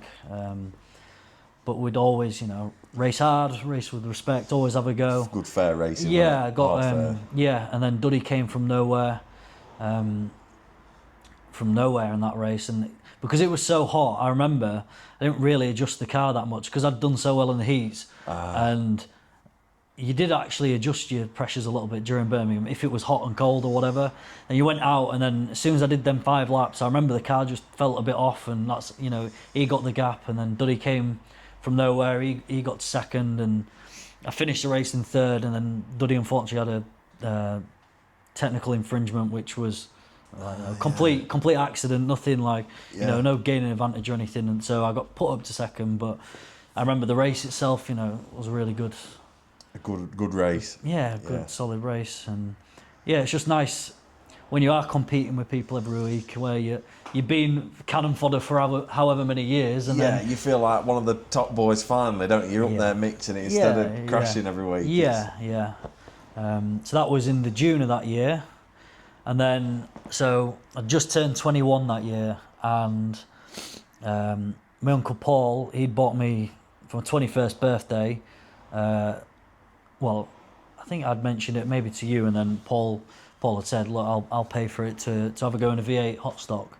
So that was in the July of that season in 2018, and that was just, you know, birthday present. We'd known Carl a little bit. Me and Billy had stickered up a couple of his V8s, and we knew that his last season the V8s, I don't know if he did win the points, but he was right up there. You know, you had a good solid car underneath you. Yeah. His dad Trevor, he, you know, smart guy. He looked after the car a bit more than Carl, because he was obviously up at Wayman's a lot. Yeah. So yeah, we went there, didn't we, to Birmingham, and the week before there was somebody posted something on Facebook about when Ian had raced a V8 hot stock. That the only time you raced one? He'd raced Andy Smith's when Andy Smith was racing it. So they'd done a trade. I think Andy had a go in his F1 and Ian had a go in the hot stock. Right. And Ian had went out at Scunthorpe, and correct me if I'm wrong, but you won every race, or you won Eton final. And somebody had posted like this news article about it, and Jordan Thacker had tagged me in it. He went, "No pressure, mate. Got a lot to live up to, you know." And at that point, like, you really don't know what to expect, because I'd had a go in a Rebel, was absolute disaster. Front row of the British, written it off every race. I think we paid for the hire, but it was plus damage, 600 quid in damage. Oh, that was at Stoke, was it? Yeah, that was at Stoke. That was everybody were laughing at me for that. So again, I still had that in me of being a bit of cannon fodder, and you know, but we went there, and the only expectation was get some laps in practice, go from the back. Maybe you can start from white in maybe the final or in the third heat. But no, that's what it was. It was on Shale the week before, got cancelled. Then it ended up being, so it was just going to be a gold top qualifier at Birmingham. Okay. Got cancelled and ended up being the European. That's what it was. And align, huh? yeah. And again, the expectation was go from the back, find your rhythm, and get used to it. And we'd gone out in first practice. And, you know, never really driven the Rebel. Had a go in your F1, F2 Outlaw, rear wheel drive. But yeah, went out at Birmingham, and Carl had messaged me. That was another thing where I felt a bit of pressure. Carl had messaged me during the week, and he went, "Oh, I've been testing at Birmingham on Wednesday night, and I'd seen both Spencer brothers there, and I've been pushing them round." And I thought, I thought, is he doing that just to wind me up, or like, is he really? Because he did know his V8s. He was quick in them. So I thought, I'm really gonna have to step up now, you know. And we got there, and there was, you know, Tina and Dennis were there, my grandparents. They were a big driving force behind the whole family's race, and they were everybody's number one fan. Ian and Kelly were there. Billy was there. And a lot of my close friends from racing, Jacob, Wassy, Mia, Webbo, Tim, Ashley, England. There was a lot of people there. It was good. So yeah, we went out and clipped the wall in practice, didn't we? And I think knocks the wheel guard and bent the back bumper a bit. And one of your old friends from Stock Cars, Pete Billows, he was part next to us with James. We knew James, and Ian and Pete knew each other from a long time ago. And everyone, you know, there's like a little crowd of us, and he's like, "Oh, you know, you've only been out in practice, you're already bending it just like your father, you know, proper Northern bloke." And he's like, him and Peter are like, go on then, we'll get him in and like we'll straighten it out. And he's like, yeah, don't worry, don't need to do that, no tools, you know, just sit in the car and James will just ram into you, you know. So I'm like, again, not really had a knock or anything in him, and I'm like, I'm skin and bone at that point. I still am now a little bit, but I'm skin and bone. I'm like, I'm waiting for it, and everyone's looking at me, and everyone's like going, what the hell's going on? And Ian, you know, he's in his element with something like this. And he's like, go on, Billows, and you're like, you know, giving it some, trying to straighten the back bumper out, and you're like, you're waiting for a dink. You're like, do I need my belts on, Dad? No, you're fine. Nah, you're all right, don't worry about it. Yeah, and we went out in practice. The second one was where we really thought, oh, you know, yeah, we messed about with it, didn't we, after that first one? And there was a couple of blue tops. There was a red top, Darren Cotterill. He was a predominantly shale racer. Yeah. And then there was, I think, maybe Brian Andrew. And I was like, you know, really keeping up with them. You don't know if they've got problems or whatever, but, yeah, you know, you're holding your own with people that you really didn't expect to be close to. Yeah, to be close to, yeah. So, you know, we talked about it after, and you went, mate, just go from the front. You've really got nothing to lose. Like, what's going to happen at the end of the day? You know, 3 heats. Yeah, 3 heats in the final. So, first heat, it was funny because what I did initially was trying to go in like a Stox car, like go in really tight through that block, and then, but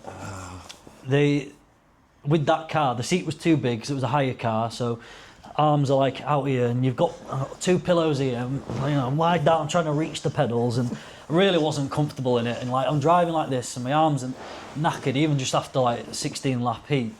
But you know, we just survived, got through it, and it was so hot that day. I remember it was so hot. So even after heat 1, I'm knackered. I've done two or three sessions of practice. Done a heat 1. I'm like, God, we've got to be done by now. No, second heat. So first heat, got third. Like, you know, chuffed really. Yeah. Didn't expect a top 10 in that. Maybe if we'd gone from the front at the end of the meeting, maybe a top 10 from there would have been really nice. And then third in the first heat straight off the bat. You know, chuffed to bits, mate. So whatever happened after that, we were just happy. That was my intention. Well, you know, surpassed my intention for the day. And so second heat again, we're just leading it for quite a while. Then naturally you've got, I think it was Brian Andrew who won the second heat. He'd just pipped me out with, you know, with a couple to go. And then wasn't really, we didn't even really change the car much, did we? I think throughout the meeting, little bits and bobs. Maybe, you know, Carla maybe bust some tyres throughout the week. And again, moved the back axle, didn't we? That was from the practice. But massive, you know, kudos to Carl and Trevor and everything, because they were like, you know, as keen as we were for it, really. And they, you know, and then the final heat, just got off from the front and just not tootled round, but we were obviously fairly quick and just flag to flag win. Nice getting a picture with all my mates in the background with a little trophy. And then you think this is brilliant. And then so it was European final time, and again, you by that point you have got no expectation, but you did say, mate, if you hold your own, like you were quick enough where you just hold your own, you could get a top 5, you could get a top 3 if things go your way. But all you're doing is just praying that there isn't a yellow flag when you're going from white, and you know that's how it is. You've got to wait, so again, every race, I was starting at the front with Mr Billows, and he was next to me, so I was pole inside and he was pole outside, and he we'd set off, and he thought he'd try to be a smart ass and try to jump the start, you know, like he does, and then he misses gears. He was so keen, he was on the outside, he'd gone for it and tried being clever clogs, and it just, I was at the front straight away, but then he'd had a go, had a little tap and had a go, but I think he was just too far away, lost control. And then by that point, he just going round, and then to be fair, this is one of them where like luck's got to be on your side, you know when it's your day and when it's not. And within 5 laps, maybe, I think it was, Steve Thompson was at blue grade. He ended up being British, silver, points, everything. But he was at blue at that point. And he'd got past me, again, within like 5 laps, because it was closed grid, but you were graded order. So, like they used to do it with blue, F1s at Northampton, they used to do it. I don't still do it like that, but so he'd got off from blue. Within a few laps, he'd caught me up. And I was kind of, I was staying with him for a lap, and then he just pulled off coming out of turn 4, blew his engine up, and like, boom, you're back in it. So, again, you're just trying to do every corner by corner because it's still all new to you, you're inconsistent, whatever. And then because that was the final, it was a longer than the heats, right? So your tyres come into play at that point. You can feel the car changing a little bit. Yeah. And probably with me, like, not knowing what to do. So then I start making a couple of mistakes. Is it Michael Boswell he's called, isn't he? Michael Boswell. Again, he'd been doing V8 years, former European champion. He was at yellow, I think, maybe, or blue at the time. And he'd reeled me in, to be fair. And again, because I did not know how many laps we'd had left, but look in the mirror, you can just see some superstar lights. I'm second at this point, and he's built up a nice little gap. I'm still with him at certain points, but you can see he's gradually getting away, and you're like, all right, okay, getting on with it, and then just start reeling him in little by little, just like every other corner, and you're like, yeah, and then your confidence is building. But this is like the longest frigging race in the world, because just end it. 20 laps, and then next thing you know, last lap board comes out. They didn't do the 5 laps, nothing. They did the last lap, and that was it. And you're like, yeah. So by that point, I'd actually kind of reeled him in a little bit, and I did one look in my mirror behind, because when you see the lights, you're like, nah, you're good, you're all right. Just focus on what's in front of you.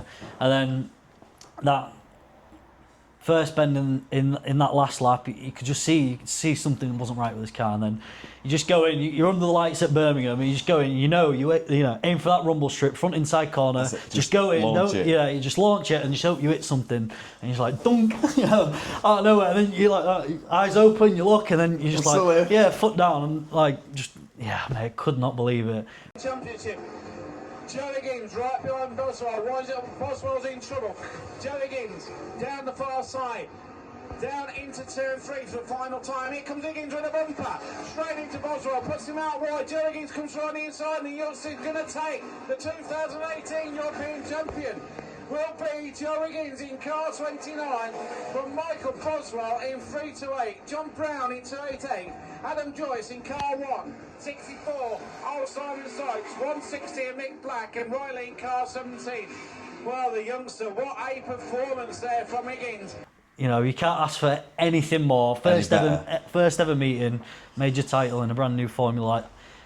I don't know if anything like that's ever been done, and never will. I don't know. It was. Well, they did change the rule, because whoever comes in, you can't start from white anymore. But that honestly, mate, it's stuff you dream about as a kid. It sounds very cliche, but it was mental. Because again, no 5 laps to go or anything. It's just last lap board. Sometimes that's the best, though, isn't it? Because you think, just keep going, because I don't know how long's left. One lap, you ain't got time to be worrying about. No, you haven't. Yeah, you just focus on what's in front of you. How close is it? I missed that. And again, it's lucky that it was at Birmingham. Everything just played into my hand that day. Steve Thompson's engine died. Carl Boswell, I think, had a misfire or something. I think when I hit him, on the video, you can hear either an engine pop or a tyre pop or something. Everything just came into my favour at that moment. Yeah, exactly. And you just, at Birmingham, front inside on the rumble strip, and just wait till you hit something, and then it was it's just unbelievable. You couldn't write any better, could you? I remember there's a photo, isn't there? I think you sat up there for a long line, just like shrugs up shoulder like. Just like I think There's a few good moments from that. One good moment, Ian did a live video. He's still with Tina, my grandparents, Tina and Dennis, and he's with Kelly, his wife, as well. And something like that, you don't know how to react, and he's just pissing himself laughing. He's going, he's won. He don't even know what to do. And then you can hear Tina and Dennis, they were in the car beeping away. And then because I was such a novice to it, I couldn't change gear in the car to go back into first. It was so far away. So when I go and I'm trying to celebrate, I'm in second gear and I'm trying to dip the clutch to try and get the car going. I couldn't even do donuts, mate.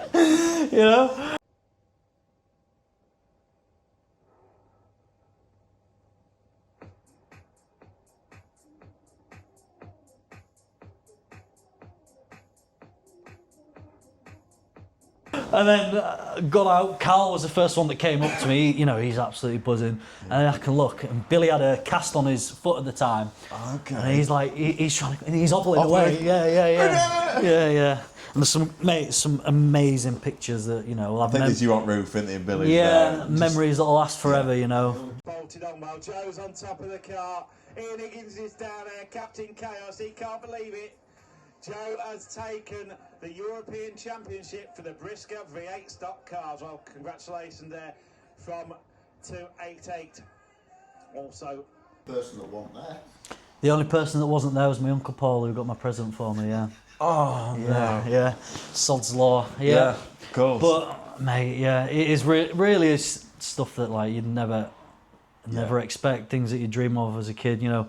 Paul Hines, I remember he said, didn't he, to us, he said, you got to do a blood test. He raced at that meeting, he said, you know, you've got to do a blood test for that, because there's no way you're driving like a Higgins doing that, you know, unbelievable. But yeah, that whole season we were just really into it and came on a lot. I suppose that would that have given, because that was July then, was it? That was July, yeah. Well, you'll have gone gold top thinking that again gives you a bit of confidence. Oh, to go, mate, yeah, it was hang on great. a minute. It was great when we that whole season. So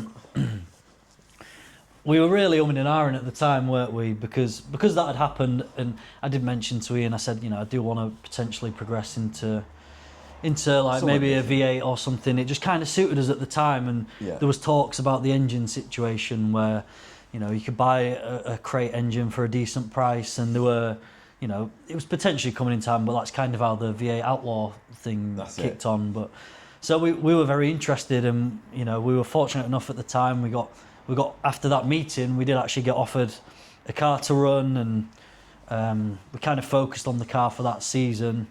And we just wanted to see what, you know, where we were at in the off season.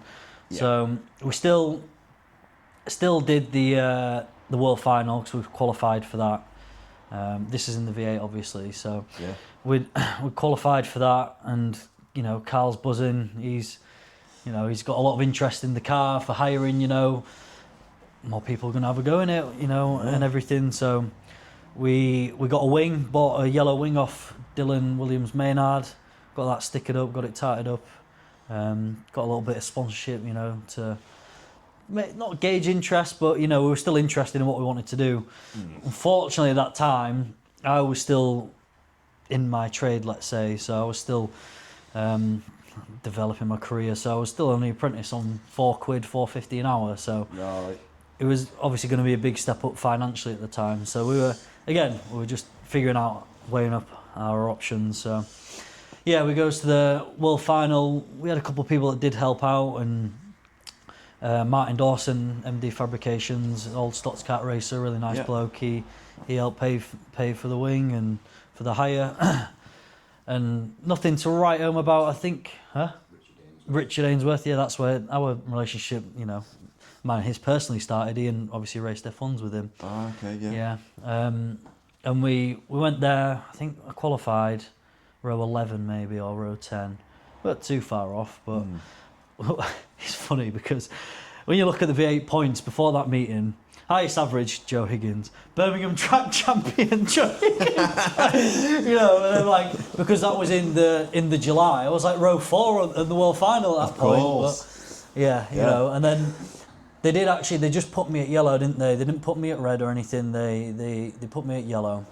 Yeah. And Northampton, that was the first year it was shale, I think, and it wasn't how it obviously it's improved over the years. At that point, it was still tricky. So you had one line. If you're on the outside, you just couldn't get back in because it was so thick and boggy. So I remember just like getting round, and we struggled with a bit of understeer as well. So you're trying to get into the corner, but you understeered, and then you're on the outside. So I don't even know if we finished top 10 in the world final, but we did survive and finish and whatnot. And then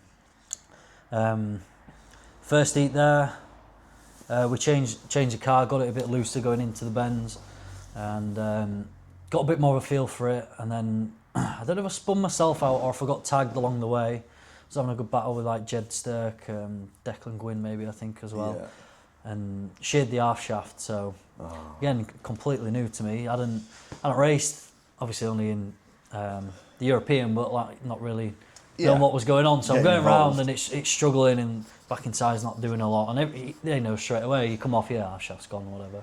So Carl went out. Carl and Trev, they got it back out for the next heat. Maybe got a 10th, or actually we did get up there. We got a place in the third heat, or the third race, second heat, and then we went out in the final, didn't we? Went out in the final, and really did gather some momentum. Really felt quick under the lights at Northampton, and there is like a little clip of it online. I remember come up the inside of Billows, and I think Jed Stox in the lead. Ollie Spencer and Stutchbury are behind me, and Billows like coming across, but I can see them in the mirror, holding my line, stay on the inside, like they're like kind of moving out of people's way. If, you're third or second in the final at that point, so and Spencer's giving him a good one. Let us know who's the real big boys, and get planted in the fence, front bumper on the outside wheel, smack me elbow, get a good proper knock. It was Good hit. real decent. Like that's what you want to do though. If you're gonna, something like that, you've really got to get stuck in and have a go with it. So That's it. yeah, we went out in the national and I think spun again and then tootled round, but really built like quite a bit of good momentum. Was quite quick. Yeah. Really enjoyed that, didn't we? So again, nothing to write home about, but it was nice when we had that proper knock. Got up into into like top 2, 3 in the final, battling with superstars, and then just got dumped proper. Proper by mixing it. by the big boys, the real big boys. So Yeah. yeah, it was good, mate. It was good, real good experience. Yeah. So what was the V8 World before the gold? No, that was after the Was gold. that after? Yeah. And throughout the kart for that year, we were just doing every meeting, like just It's good solid results, weren't you? I think? consistency. The thing is, what happened? Danny was always like, I was quite a bit quicker than Danny on the shale, but not really enough shale meetings in comparison to probably tarmac. But Danny again, he was way quicker than me. Not way quicker than me, but he was quicker than me on the tarmac. But what he'd do, he could finish like, I'd get a DNF where Danny would get like a 7th or a 6th. He'd still get that kind of result. So so it was just like that throughout the year. Just I don't think there's anything else that really stood out. Obviously, you can't really emulate what had happened throughout. And then then the gold top came, and I remember what did we do? It was the Mildenhall, but I can't remember if we'd done a Mildenhall previously. In that season or the season before, I can't remember. I just remember like. Was it our first meeting back at Mildenhall? It probably was because there was the British 15, maybe. I think, wasn't it? Probably, yeah. And so I was pole outside, obviously went through everything with a fucking fine tooth comb. Like I was so, in the garage a lot and going for it. And I just remember we were the first race at Mildenhall, and I don't think we'd kind of ever done it. I remember maybe we'd watched the juniors in the past or something, but I'm sure we were like the first race, or maybe juniors had been out. And it was a really nice hot day, so you knew that like the track was going to kind of develop and turn in and dry quick, and it would be a quick track. Yeah. But you could see at the beginning, like you could see that there was still like quite a bit of shale on it, It's if you know what I loose, mean. wasn't it, to Yeah, start loose. with? Yeah, so depending how you'd set your car up throughout that race, and I think I just made the right choice in that, and then just thought, no one's going to beat me today. I'm gonna go for it, and then we did. Obviously, first start, first lap, just got caught on the loose stuff, like went back, and then red flag. Lloydie had that big spectacular roll, didn't he? With, infamous thumb out the window with no roof on his car. And Top Championship. They go off into action for 20 laps. Oh, roll over down the back straight. Big crash. The red flag's around. Red flag. Red flag. Big crash down the back straight. Get a check. yeah, we had that, and then set off again.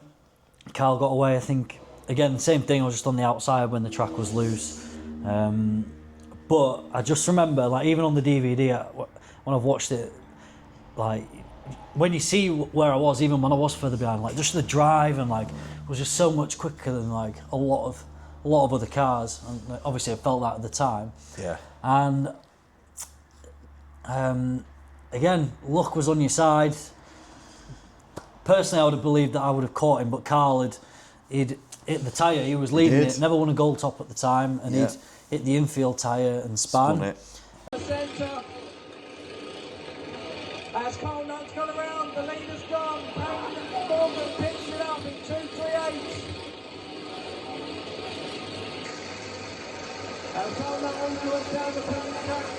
We've got another problem down on the roadway bend. We're 997. I think it was Paul Collins was in our hire car. I went to go up the inside of him. He kind of come down on me coming into the corner. That set me back quite far back. And then I think that's when we maybe got the yellow, I think. And then, no, I don't think it was that. But again, it all just comes as a blur. But Yeah. we reeled Alistair in, and I think you said to me, like, after you passed Alistair, I really didn't think, you were going to make it around the next bend because, championship, Alistair was always hard driver. We had a lot of hard battles. We were good mates and everything, but we were, kind of rivals on track, and you'd always, it was Alistair kind of thing, and just got past him. And we've got spinner again. It's 1:27 of Jonathan Abbott.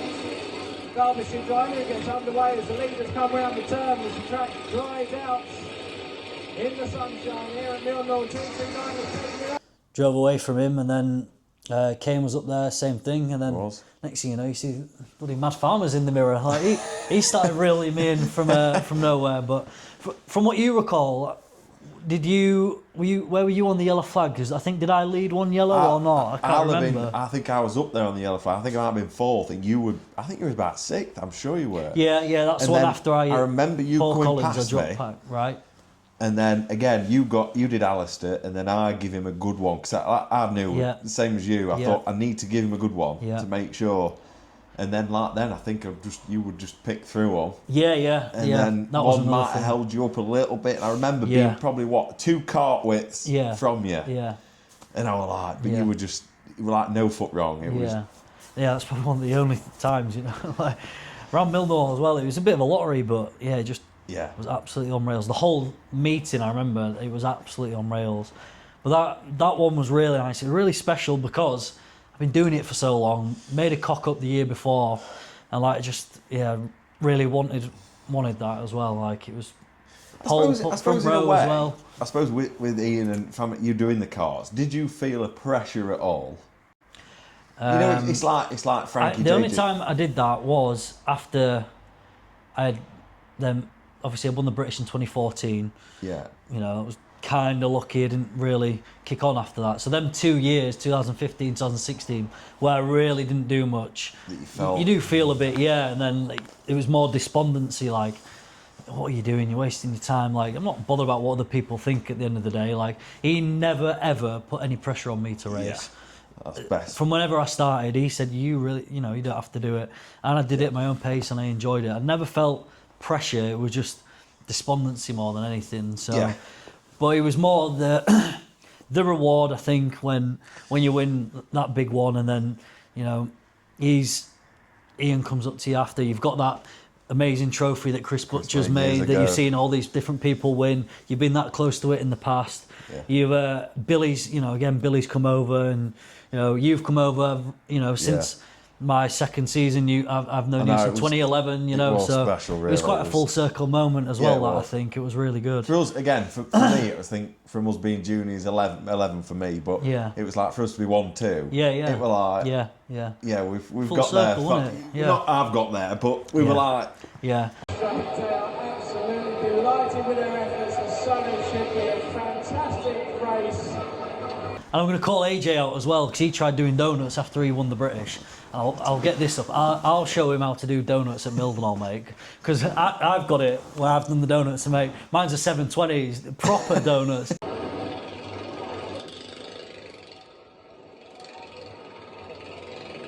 There you go, AJ. That's how you do it, pal.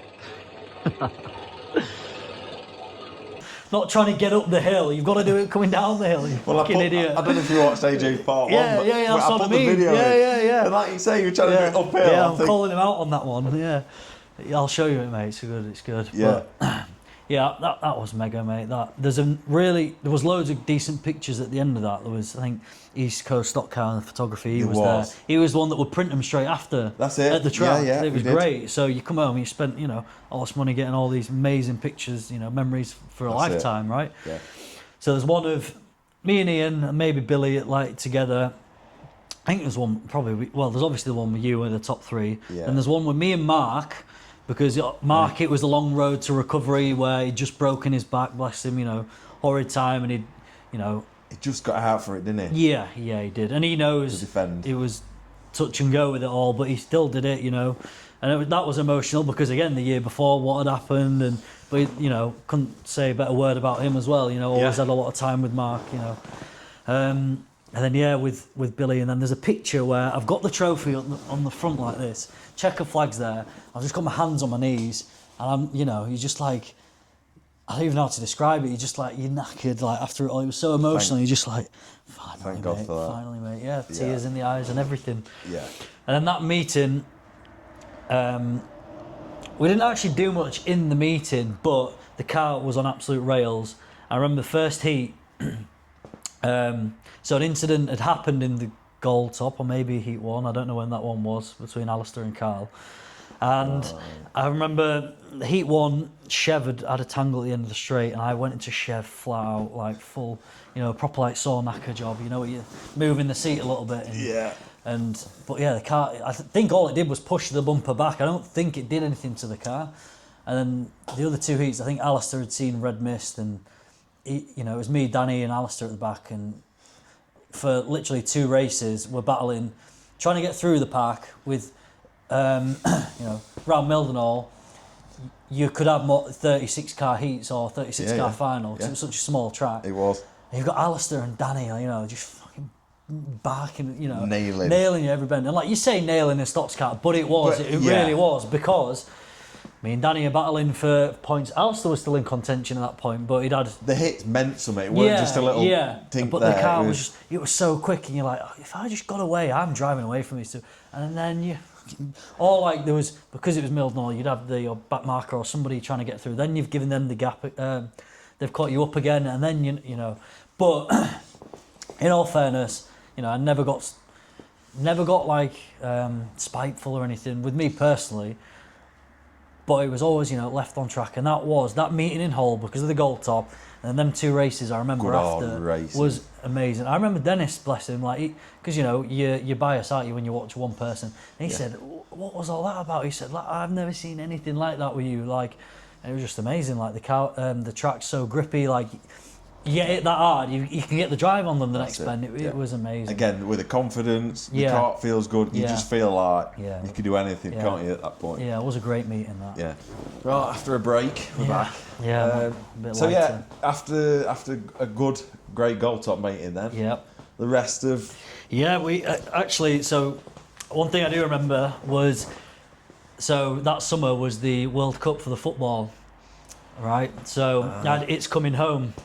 Billy made me a little sticker. It's coming home on the top of my wing, and then we just like cut it out a little bit and just put "It's come home" after I won the gold. Yeah, it was great. And then Ian, bless him, he's mad keen. He'd taped it all up and we'd sprayed it all gold. And rest of that season again, it was just kind of like battling with Danny and Alistair, hard racing. Season long, yeah. Yeah, and then we did the first. Was that the first one we did, or was that the second one? I don't even remember now, mate. But that was when the teams race. 18 was the first year. 18 was the first one, right? Yeah. And then it was, Gareth Wildman. We were looking after Jordan Wildman's cart a lot, weren't we? And Gareth had kindly put some money towards this team. We always wanted to try to do something, didn't we, like it? And we never really had the opportunity. And we were so keen. And he always put feelers out there. What about a Stox car? There was ideas at some point of F1 drivers coming, or doing it at an F1 meeting and getting F1 drivers, but it's a bit different when it's not yours or something. So, we'd always cobble cars together or find something or find a way. And everybody else was so enthusiastic about it, who wanted to do it, obviously. So there was, Fenny, Wheaty, Nunn Brothers, and Nathan Topliff, Animal, Lloydie. It was it 3 or 4 teams that first year? Must have been 3, weren't it? I think. All I remember. I didn't remember too much about the team specifically, but I remember we weren't the first race. So we had the Barmy Army, which obviously was, and then there was, the Force, Fenton Force, whatever it was. Fenton Warriors. Yeah. And then there was Fen Warriors. And then there was the one with Lloydie and Toppy. I'm sure this was the first year, correct me if I'm wrong, but I remember watching, and Lloydie's trying to be a blocker and he's going slow. And Toppy being Toppy, all he sees is a front bumper. He doesn't see anything. He sees a front bumper and a fence. I think that's about it. Maybe an infield marker tyre. No, the first one where when he wrecked Lloydie's chassis, he went straight into the back of him. No, that was Toppy, 100%. I don't know. Yeah, it was. He raced the first year. He raced in the kids in the second year. Okay. It might have been. No, because I went down to Red. I was at Red with him in 2018. Got the name Force Fenton. No, 2018. No, Fenny was the one when he took Wheaty out. That was. No, Wheaty took. Wheaty took both of his team out. But Sorry. we might have to cut that one out because again I don't remember too much about it, but you have to get Ian to go more into it. But we had me, Billy, Paul, and Ian, and we always wanted to like race quite a bit together. We only did it once. Did it back. We had to go in the Outlaws together. We'll get on to that later. Yeah. Yeah, and it's funny because Ian and Paul knew a bit about the teams. It was like, we'll have Joe and Billy, they could be sprinters and then blockers, but we could change it around a bit. Or, at a start, clutch start, you're like, I'll just fucking, right hook them and like, having whatever you want to say, experience or whatever on their side, we were on it, we were untouchable, weren't we, really? And I think the first year was the year where, it was the first race of the first year where there's that picture, a little compilation of picture where Matthew Fenton, he's got it in his living room, framed it in his living room where he's just tucked up on the outside. I just remember, again, you watch all these videos from teams racing and you're like, and you just look in the mirror and just see Fenny going around the outside of me. I think, what are you doing, mate? You're just asking for trouble, are you? And I just see him. I didn't actually nail him or hit him. I was just slowly going right. And we went scraped and she went, like proper stop dead kind of thing.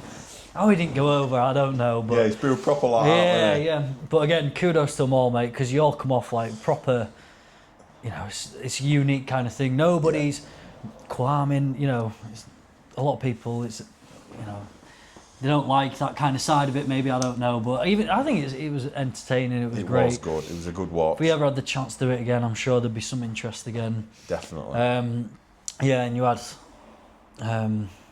people taking each other out. Again, I don't really remember too much about it. I had some onboard videos and you can't even see much.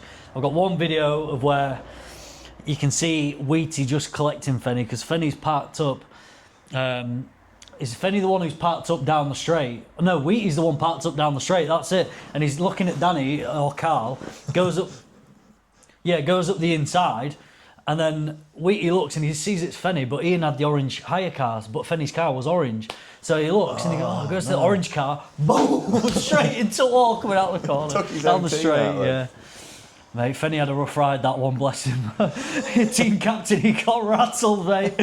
But again, took it in great spirit. But it's same as Lloyd, didn't it? He got absolutely two big hits, I think. Bent all his chassis, didn't it? Bent his chassis, but it was one of them. It's like the fun doing it. I bet. I'd recommend it to anyone. And the thing with us, we only had two hands devices between us. so Ian's like, that's my fucking neck brace, that one. I was like, well, He's I've got first mine. to getting caught then. Yeah. But I was like, yeah, but you did 30 years with that one. What's up with you, Yeah, it was great, mate, So what, did you switch roles then, or did you say I think it was like, we did the same roles for the first two races, and I think if we realised somebody was taken out, somebody would just go for it. I think you did it at one point. Had to step up, didn't yeah. The second year when it was really close. Yeah. And I was known as doing all the blocking. Yeah. So we decided for the second year, for the final, I was going to do the running. Okay. I'm the worst Stox karts driver there is. Sunday afternoon drive, and he's got a superstar behind you. Yeah, they were great. Brought good memories, and like again, I think same again. It was 19, wasn't it? It was good again. But there must have been 4 teams, I think, for 19, weren't there? Yeah, Brad Cooper. They had the young guns, didn't they? Brad, Toppy, Hannah. Yeah. Danny put in. He got some in-car from the 19, didn't he? Did he? I think where he turns in on someone else. Danny had a good one at me that year, I think. Yeah, he did. I'm sure that was. We had 200 quid a piece out of it, didn't we? We did something. Yeah, I don't know. I think that just went straight back into whatever. I think for us. Yeah, it was like because we just loved playing the mind games, didn't we? Billy made this amazing little print And it was like Pac-Man, so it was like 229, 31, 29. Well, we Pac-Man and we were going for the ghost, and it was 212, 295, 468, game over on the top. It was amazing. Oh, the cracking picture that we've got of us lot, it's great. And got all the cash in the hand after we won. it. Like, thank you guys. Yeah. And again, it was all in great spirit. There was no spitefulness, and that's what it was about. That's all we wanted it to be, really, throughout the whole time. They knew what they were signing up for, wasn't it? And people were definitely, game. Especially after watching the first year. Yeah. Yeah. I don't know if anybody actually pulled out from doing it one year to the next, But No, I probably didn't, I don't think. yeah, it was great. And then, back in that 2018 year, it was keep the car, we're happy with it, and just battling with Danny for the points. I think he won it by just over 40 points. So I think it was kind of done by the last meeting, unless something miraculous happened. Close though, really. Yeah, and that was kind of Danny. He was been in his prime for about 8 or 10 years, but it was still a good feather in the cap to at least be there. Challenging again. Yeah, it was a really good year, and we won the Shale Shifter. Obviously won European, won the gold, and. Some year in it when you think about it. Second in tarmac points, a couple of track championships, I think, and great year all round, and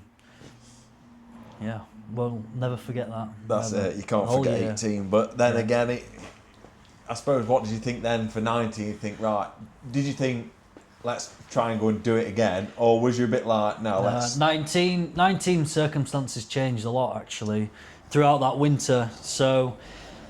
Obviously, we were going to go silly with the car because that's all you want to do. We've always done that anyway, in a sense. Always presented cars. Decently presented cars, but I'd seen 2 cars. I'd seen Mickey Brennan when he won it in maybe 2012 or something. Gold. The gold and white one. I'd seen that car, and I'd seen a midget at the Chili Ball. No, it was Chili Ball maybe, or I don't think it was Chili Ball because we'd done it way before. But I'd seen a midget, so it had the stripes with the like a logo in the back, like with the gold and the stripes. That was from the midget, and then the colour scheme of the white and gold was Mickey Brennan-esque, let's say. So Okay. yeah, and at the end of that year, I was looking at another job and stuff like that. So I'd managed to do a bit in the winter. I had a lot of help from Norm, Richard Brighton, done all the new panels. Did quite a lot of work on the chassis as well. Put a new chassis leg in, both chassis legs maybe, front bumper. Did quite a bit to it. Obviously jigged it as well, straightened it all out, and then just went to town on it because Billy had a stand at the MWA show. That was it. As fly sign, so we had our friend Ryan Morgan. He had a 2-litre National hot rod, and. Yeah, they look really well there. Yeah, my kart was on display there. So we had Ollie at Thermocoat. He powder coated again. Did an amazing job because he powder coated it before, so he'd had to get rid of all shot all the blast good. Yeah. And then he did do anything for anyone. He was really good with us. Did rocker cover, chain guard, sprockets, stub axles. Hubs, collar, the back outside collar, axle bearing carriers, took the bearings out and did, oh mate, he just went to town. Metal braided fuel lines with a gold fuel filter, gold non-return valve, powder coated battery box, tank, anything Everything. you could have ever thought. Little gold, shiny gold bolts for the panels, gold seat belt. We've got custom embroidery for the seat, powder coated white seat, mate. We just Went to town, we literally were making a list of what we wanted to do, how much it was going to cost, and what And Ian's like, right, I'm on eBay, I'll get this, that, and the other. I was like, all right, I'll do this, And we just proper went for it, didn't we? And we didn't show anybody, unless like maybe the odd person came when it was in the garage, but we didn't want anyone to see it. We thought we'll bring out the show, and then and you had the old exhaust that you tried once that we'd never raced with it, the stainless one, and we put that on it, made it all shiny. Put a brand new clutch on it with no shoes in, just to make it all all white wall, the tyres, all the writing. That was put, it. Put tyre wrap on the tyres when we're pushing it around at the show, and just proper went to town on it because, like AJ says, that's your Formula One. That's your pride and joy, and Exactly. you want to showcase it, for the Formula. And especially when you've won something like that. You want to make it memorable. Don't you? And again we got Richard Ainsworth again, really kindly gave us a good amount of sponsorship for that season. Norm helped out a lot. Tank Tools were still there. Elliot did his bit. We all looked in. It was really good, mate. Loved it. But yeah, that season, I started working away during the week, and I got a girlfriend in that winter as well. So it's quite hard to balance the working away all week. You get home on a Friday afternoon, and you've been gone since Monday morning. And you've got to do the car. You've also got to make time with her. Fortunately, she was from racing, so she did come to a few meetings, which did make it easier. But there was a bit of neglect. It was basically just make it look pretty, get in it, get it somewhere near, and go again. So I wasn't as quick as I was as the previous year, to be honest, and not neglect, but I still did. I was big into my football as well, to be fair. So during the winter I was playing a lot of football, and we were unbeaten all season, so we're going for treble, 3 trophies. So I missed a couple of meetings towards the end of the football season, which would be May, April time. So we weren't going for points. I was just going to do as many meetings as I can, enjoy it, try winning a few races, get stuck in, and go from there. Started building a bit more in like my development in my career. So I was trying to, we were running a big contract down south, so I was working away all the time, trying to balance it with a girlfriend, and so I still tried to make time with it, but won a few races. One weekend I remember was when I had to defend the European at Mildenhall in the V8. Of course. That season, and we typical. So you had the European on the Saturday, and we were racing at Aldershot on the Sunday. It was a nightmare. So we'd gone to Mildenhall, obviously, to defend the European. Again, not really many expectations. Just to do as best we can, get stuck in, and don't shy away from anything. Let's say, don't shy away from stuff. So, to be fair, that is one thing you did say to me, and you always said, like, whatever you do, basically just don't be funny around, people go for you, etc. So I did, and maybe I got either a bit carried away or I was a bit out of control, and I took out a few people. Some people weren't happy, and first heat, I think I got home in 7th or something, 7th, so from yellow. Nothing to write home about, but wasn't too bad. Again, we struggled with understeer again, and then second heat got a lot better, and there was one red top at the time. He'd got past me, and then I actually got back past him, and the next lap was an absolute belter of a video. He gets behind me, and he just full chat, does not shut off all the way down the home straight into that turn 1 at Mildenhall, and then clipped like the pit gate and like flung me around kind of thing.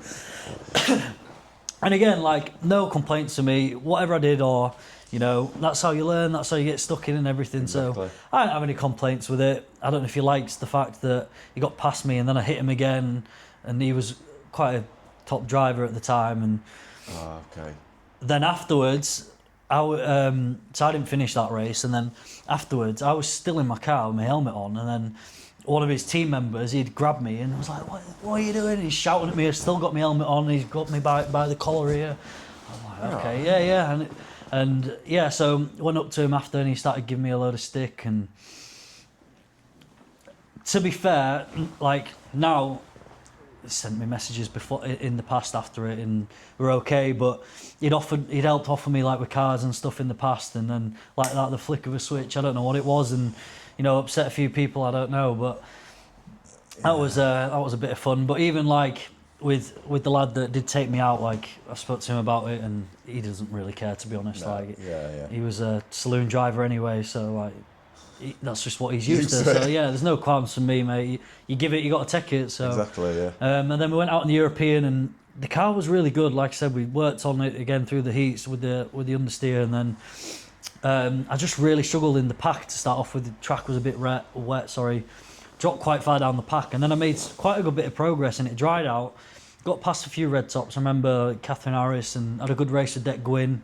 I think I came home 8th or something maybe. Which was, fair enough. Kev Stutchbury won it. He was the man.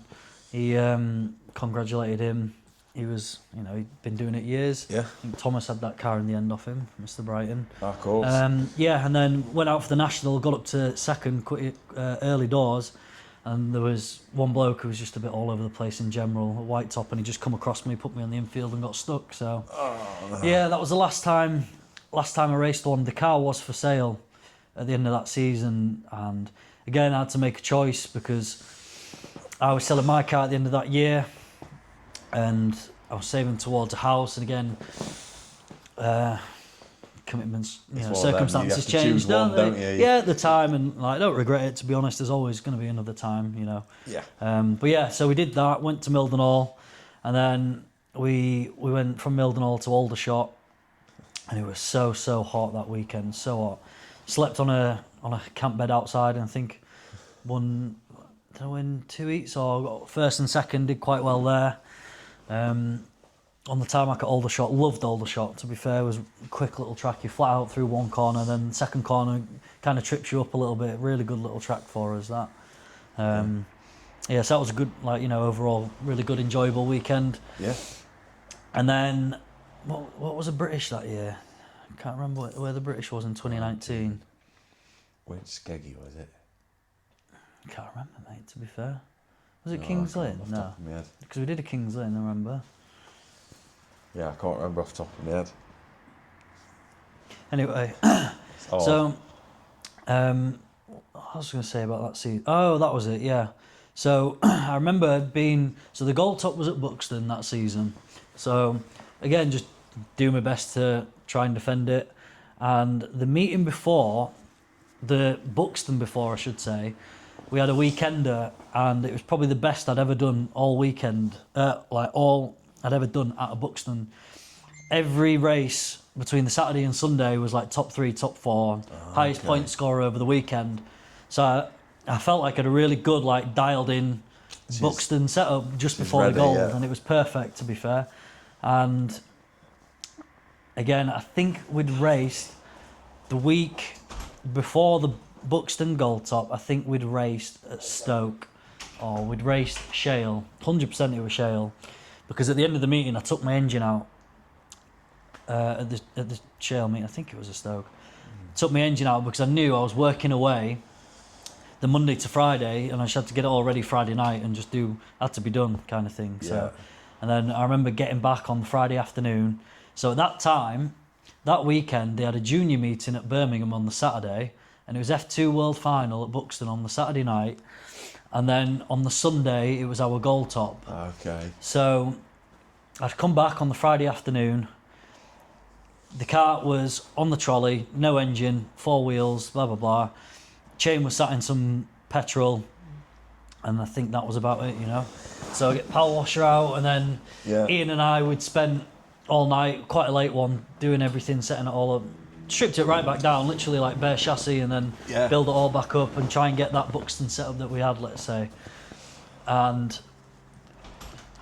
we actually, because Ian went to the Birmingham on the Saturday, I went to the Buxton F2 World Final on the Saturday. Right, yeah. So I drove myself, Ian was in the coach, I drove to the Birmingham, and he had the cart in the back, and went for a practice at Birmingham. Did a paid practice, because we just spent all night on it the night before. Make sure it's right, do a few laps here, do 2 runs, do your Birmingham setup and your Buxton setup, do 2 runs, everything's right, boom, that's it. Feels alright, yeah. So I did that, went to Buxton World Final, George Thackeray, first ever World Final in F2. That's the one Moody won. Stayed over, and then the gold top, there was quite a few different people that season who could have won it. Kelvin had a really good year that year, and so it was, I think we were 3rd or 4th row inside, and Alex Butcher, he'd stepped up that season. He did from juniors. Good season. So there was, again, your Danny and Carl, inevitable. Alex, Brad Cooper, that was his second maybe season. I think he'd started the season before, but anyway.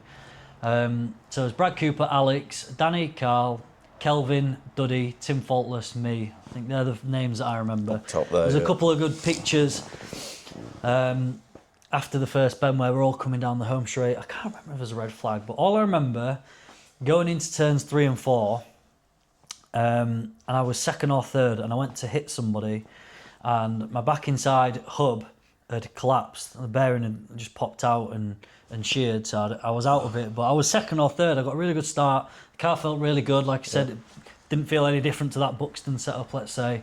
So I was a bit good, and I still, Ian and I have had our qualms about this, but I still, to this day, I remember on that Friday night, Ian had taken off the inside hub for the bearing to grease it all up and everything. I still think something happened, but you know, it was what it was. At the end of the day, Carl and Kelvin were so quick on that day. I really don't think I would have kept with them. No. And to be honest, it was more fitting because, you know, like I said, 2018, that was my day, whatever, everything went in my favour.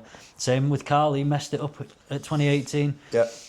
He'd just been through a very traumatic time with his father, who just recently passed away. Of course. And they were debating even going, you know, I remember. but, you know, was it Graham, I think he was called, and you know, he would have wanted them to have gone there and competed. So, you know, it was actually really emotional watching him win that. Because it was Carl's first, weren't it? That was his first, Yeah. and I don't think he'll top that. That'll be one of his best moments. I'm sure he'll mention that to you. But Yeah. that was a really nice fitting moment as well. So at the end of, there's nothing really much that actually does stand out within that season apart from what I've mentioned. Oh well, yeah, I had a few tussles with some people, but you know, we can go into that. But we decided to sell that car, and obviously we spoke about it. We did. I prior to remember. that. I always remember saying, "Look, if you're ever selling this, Yeah, I'll have it." And then and you did. And at the time, I don't. Yeah. I think I was in a different place, and Yeah. I says, you had a little gap, didn't you, where you didn't commit as many, because obviously you were combining, you were doing whatever else "Yeah, I you were think doing. I kind of work took over and Yeah, things, and Yeah. and then but I did say to you, you had first dibs on it, and then you know, I said, look, I'm gonna, and then you told me you didn't, you know, Yeah. now's not the right time, so I put it for sale. I think it sold within, I think it was 12 minutes. It sold. did it? Yeah, 12 minutes after put it for sale. Richard Handy, yeah, he That was bought it. it, and then went through everything with him. He was completely new to the formula.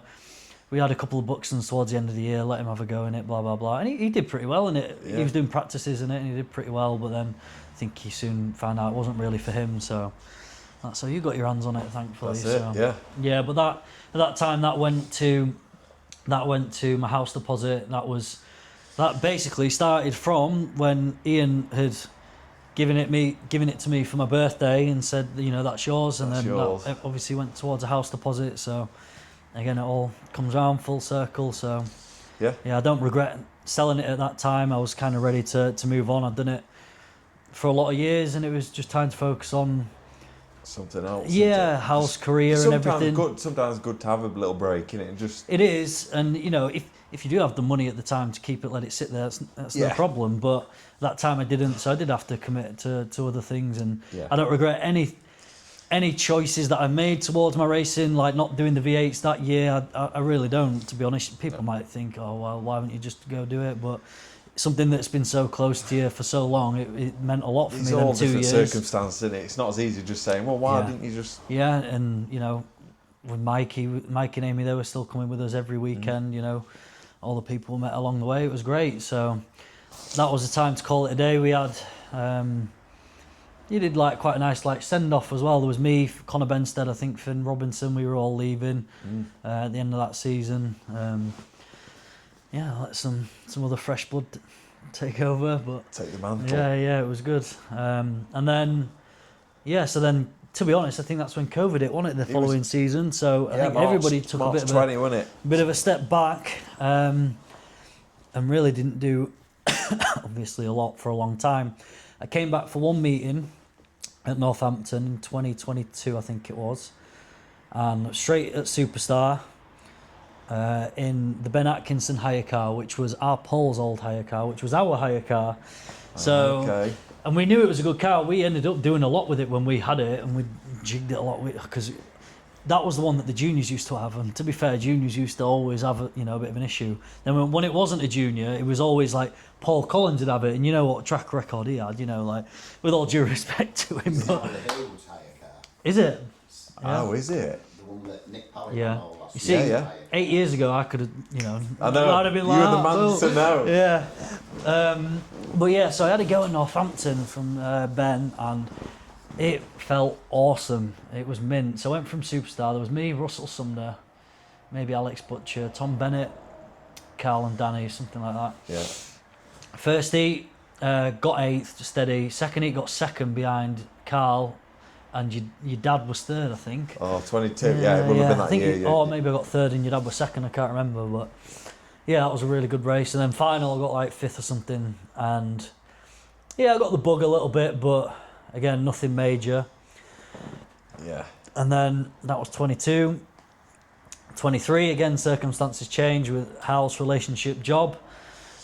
And then for some reason, there was this nail was sat here, wasn't it, after you bought it in 2024. Oh, Mark McCann's gear. You bought all of Mark McCann stuff because they bought it off Dex. Is that Mark McCann's car then? Yes. No. Sorry. Dex Linden. Yeah, that's Dex Linden. Sorry. Oh, He okay. had bought it For his brother. race before Mark packed up. Yeah. So Right. Mark's car Yeah.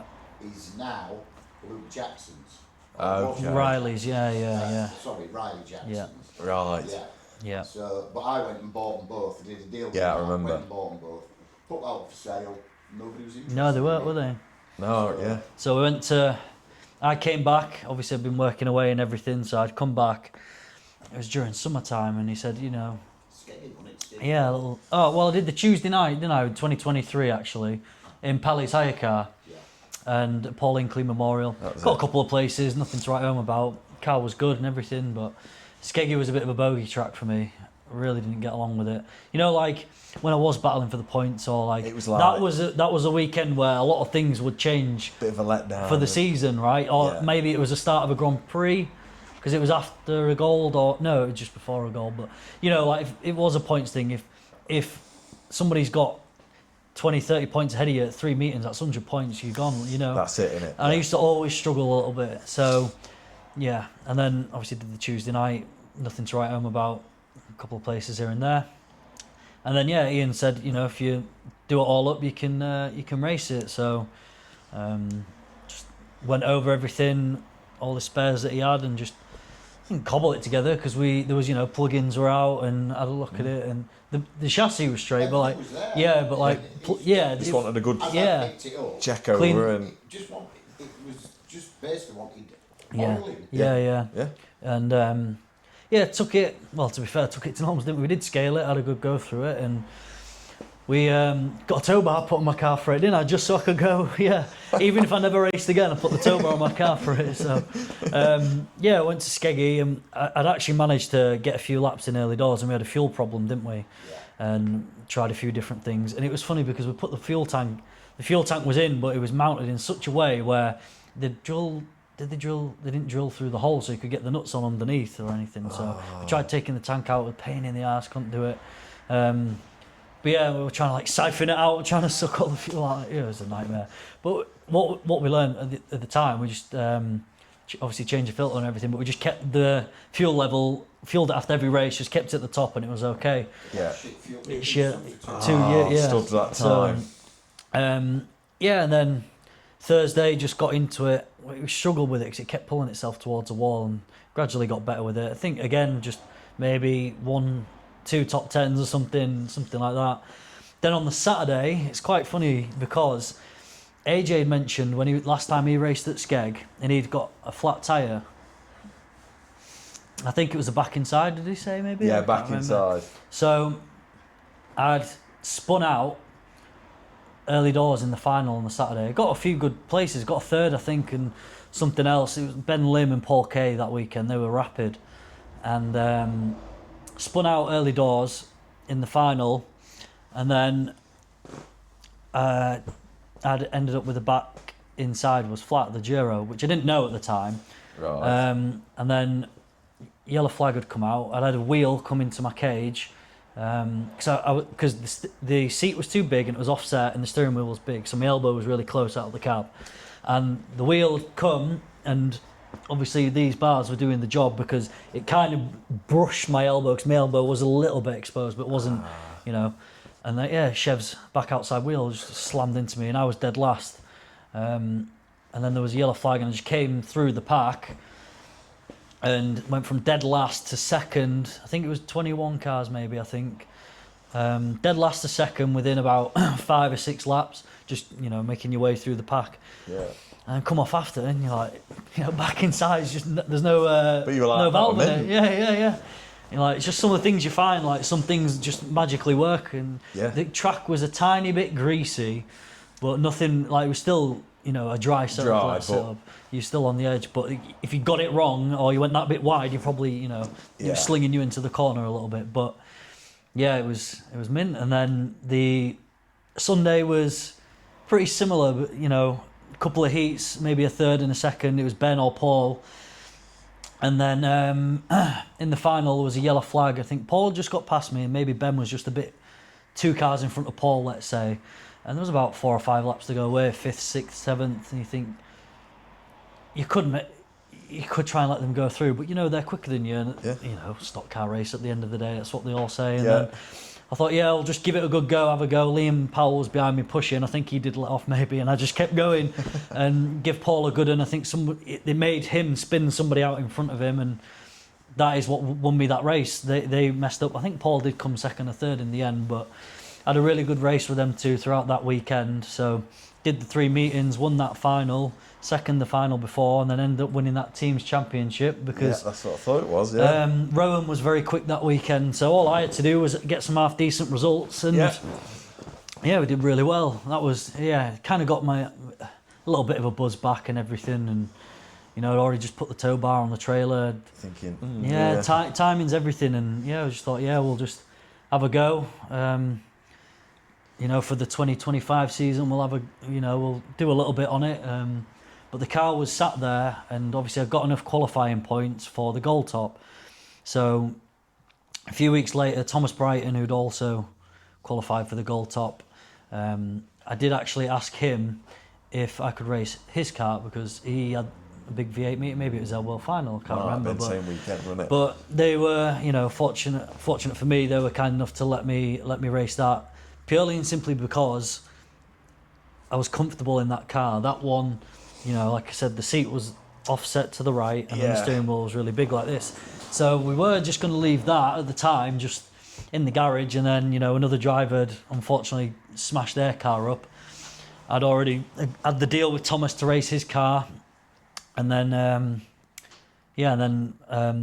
Chris Dobson had ended up getting this off Ian and racing that at the gold top. So went to Odsall, never raced there before, and obviously, you know, Thomas's car's like going to be thereabouts. Okay, it's going to be sat there in the shed, but, you know, that's not his priority, is it? But it's going to be right. And Norm, 2 things he said to me. He said, you might have to, you know, shim the shoes a little bit on the clutch. Gets a little bit hot, might slip. So we did that during the week. He said, back inside of the axle's got a little bend on it. He said, you can try straighten it, you know, or whatever. So we had a look at it in the week. I'm like, don't seem too bad. So went to the gold top in 2024. First time ever at Odsall was row 14 outside. So it was 28th on the grid. And then just, you know, that meeting was amazing, wasn't it? There was all sorts going on. There was a roll, first bend and everything. A good race, wasn't it? Yeah, I think you were up there for a bit in that. No, you had the big one in the final, didn't you? Not in the gold top. No, heat 1. The gold top were fine. I was running about 4th, 5th, I think, and then I got spun. Right, okay. Yeah, I just made my way through the pack, and then we got a yellow flag, and I was 5th.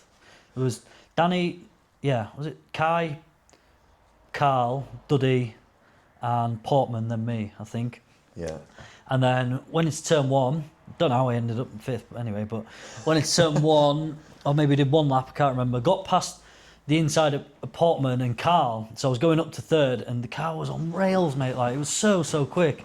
And got the inside of him, and to be fair, it was like Carl's last meeting, last race, last gold top, I don't know. It was, I think he just thought, you know, sod it, and I'd really not that bothered. I've raced with Carl for that many years. I know what he's like, but he just come down coming out of turn 2 and just swiped across me and knocked my chain off. But I was a bit gutted. But at the end of the day, I didn't really deserve to win. You weren't like that race. Expecting anything. Yeah, but it was from 28th to 5th and then to 3rd, and then it was a really good race. But Kai and Duddy, they made a good race of it. They all did. It was great, race, it was. And it was the same throughout the whole meeting there.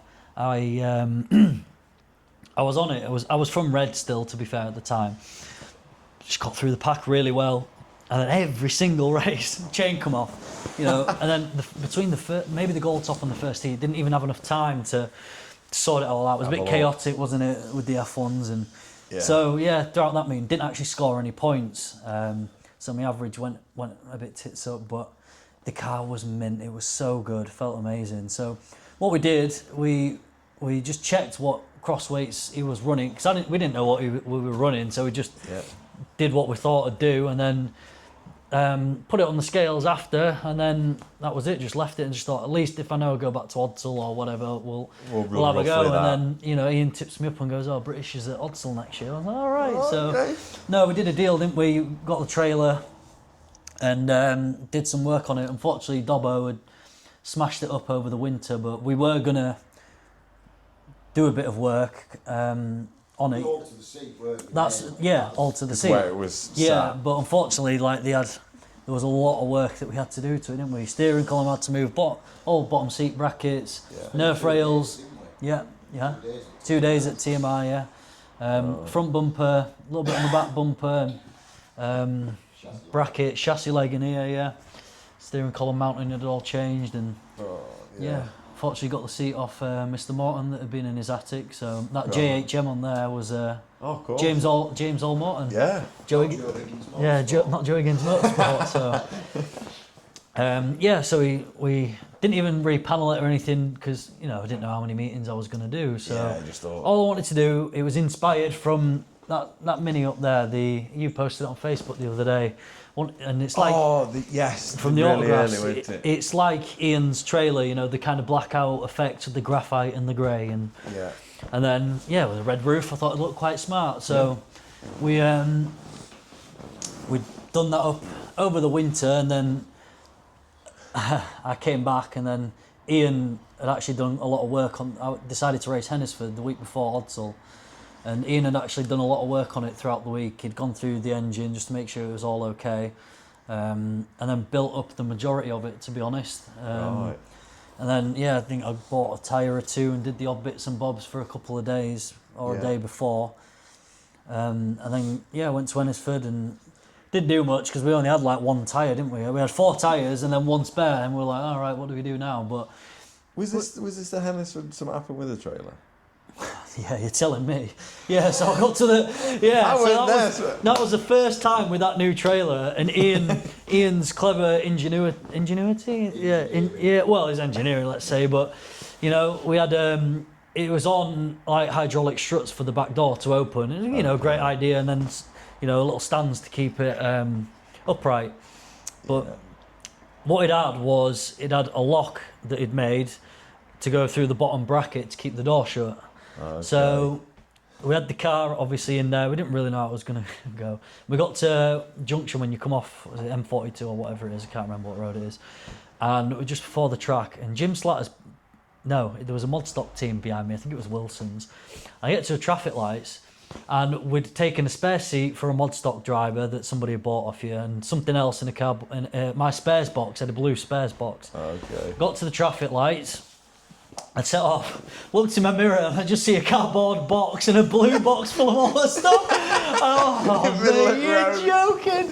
Yeah, but it was so fortunate that happened then. Like, that just you were driving for a bit. That reminded me of the the skeggy when we lost the caravan. But oh, you have to tell that. Yeah, but. And then I remember fucking Jim Slatton, I've got a bone to pick with you. Instead of being the good Samaritan that he was, didn't bother helping me, just beat his arm and laughed at me and give me the V's. I had to pull off on the hard shoulder, I had to go run, get the seat first, take the seat, put it back into the trailer. Then grab my spares box, obviously quite heavy, it was like 50 yards away, whatever. And then the cart had come loose with the strap, so I had to strap the cart back down. Fortunately, we were only like 5 miles away, whatever. Yeah. And then I'm thinking, how the hell am I going to put this down? So what had happened? It was like a little locking mechanism. That's all it was, and it just broken with the force behind it when it was moving. So, yeah, that had snapped completely. So I had to cable tied. I went through the hole and then like just cable tied like a few tight, only the small ones, not like a big decent one. So I just put just put my hazard lights on, and we made it there, no problem. And then that was a really nice meeting though, because Billy's newborn Noah, that was his first ever race meeting, so he was there. We all got a nice little picture together, and that was a really nice day out. Real sunny again, good meeting to see everybody again. And then we had to go at the British, and again, that was a funny one because in the heats. Didn't do much, but it was really, really quick. It was dialed in. So basically, put Thomas's on the scales, and we thought, we'll go with that, and then go from there. He just got like tangled. I think clutch. That was the final heat. So I think I got 9th in the first heat. That would have been the wet one, wasn't it? So the dry one, I think got tangled, got 9th or whatever, got some points. Second heat was the one where it pissed it down and couldn't see, pulled off. Like you couldn't see to the point where you couldn't even open your eyes. There was that much mud in them. So like, right, pull off.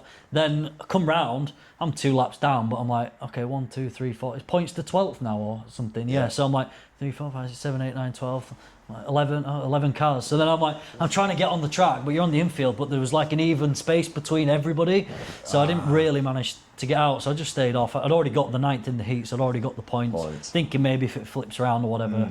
Don't think it did, so I think I was the 2nd or 3rd last row for the British. Third heat. Again, first bend, I had a little pile up in front of me, got away really well, and then went to avoid something, and someone hit my nerf rail on the inside, pushed it onto my tyre, burnt the clutch up. So I had no shoes left in the clutch, and then I'd come off, and I was really disheartened. I said to Ian, shall I even bother going out? Like, nerf rails come in, need to change all the shoes in the clutch, I haven't got that much time. And he went, and then Stuart Haywood and Andrew Cooper, they were like parked next to us, whatever. Their boys had just finished racing for the day, and he went, Ian, to be fair, I'd asked them, said, do you mind? And they said, no, not at all. The two blokes very clued on and everything. Like, come on then, get yourself in, we'll sort it, blah, blah, blah. Yeah. So what's it need? Clutch shoes, sort the nerf rail out, and that was it. So did that, jumped in it, and race unfolded. Again, it was one of them where the race comes in front of you. You're starting far back, and you just, the car's there. I knew the car was there the whole meeting, and then just got through, picking through the pack one by one. I think we got one or maybe 2 yellow flags, I think. And Dobbo was on it, Kai was on it, Duddy was on it. That was a great race, to be fair. Yeah. And like you said, you're looking and you're like, oh, fucking hell, Joe's there now. Like, where's he come from? I was behind them 3 and managed to get past Duddy. Then Dobbo and Kai were battling. And Dobbo managed to give Kai the good one, Dobbo led it for age. He was rapid, mate. And then, Kai was ahead of him, got past Kai, and I think I got underneath Kai for that. So I was chasing Dobbo down, and then a yellow flag came. And then Dobbo, to be fair to him, you could not get past him. And it was his own detriment, because what had happened, I kept going for him, and you realise that just hitting him wasn't enough, like just pushing him wasn't enough. You had to get him when it was like either coming out the corner where it's going to mess him up, but not, take him right out. And I think he tried to correct it too much and half spun it. And then that's what led Duddy got up the inside of me. So Duddy was quicker than me on 3 and 4, and I was quicker than him on 1 and 2. And then I think maybe like 4 or 5 laps to go, got behind him, and then because I was quicker than him on 1 and 2, and there was a little like line on the outside where you had to stay tight, and there was a big bump. So otherwise, if you went on that stuff on the outside, you're in no man's land. You can't get back in. Yeah. So, he's a great friend of mine. We still talk about it, whatever, but it is what it is. It's just a shame that it was him. And I said to him after the race, I said, that would have been anybody. It doesn't matter who it was. They would have done it to you, or I would have done it to them. It doesn't matter. I just got him on the bump, and then I just tried to like get him into the loose stuff, and then I think he maybe kind of kept it pinned or whatever, I don't know, and he just went full send straight into the wall, and that unfortunately just messed it up completely for him. But It's a championship race, and This these is it, things isn't it? happen. Yeah. But I ended up managed to lap him, and he got behind me down the home straight, and he was kind of in the middle of the track at the time. And I kind of like just stayed behind him and was pushing him just to let him know I was there. I'm there. And he did the right thing and moved out of the way. And Yeah.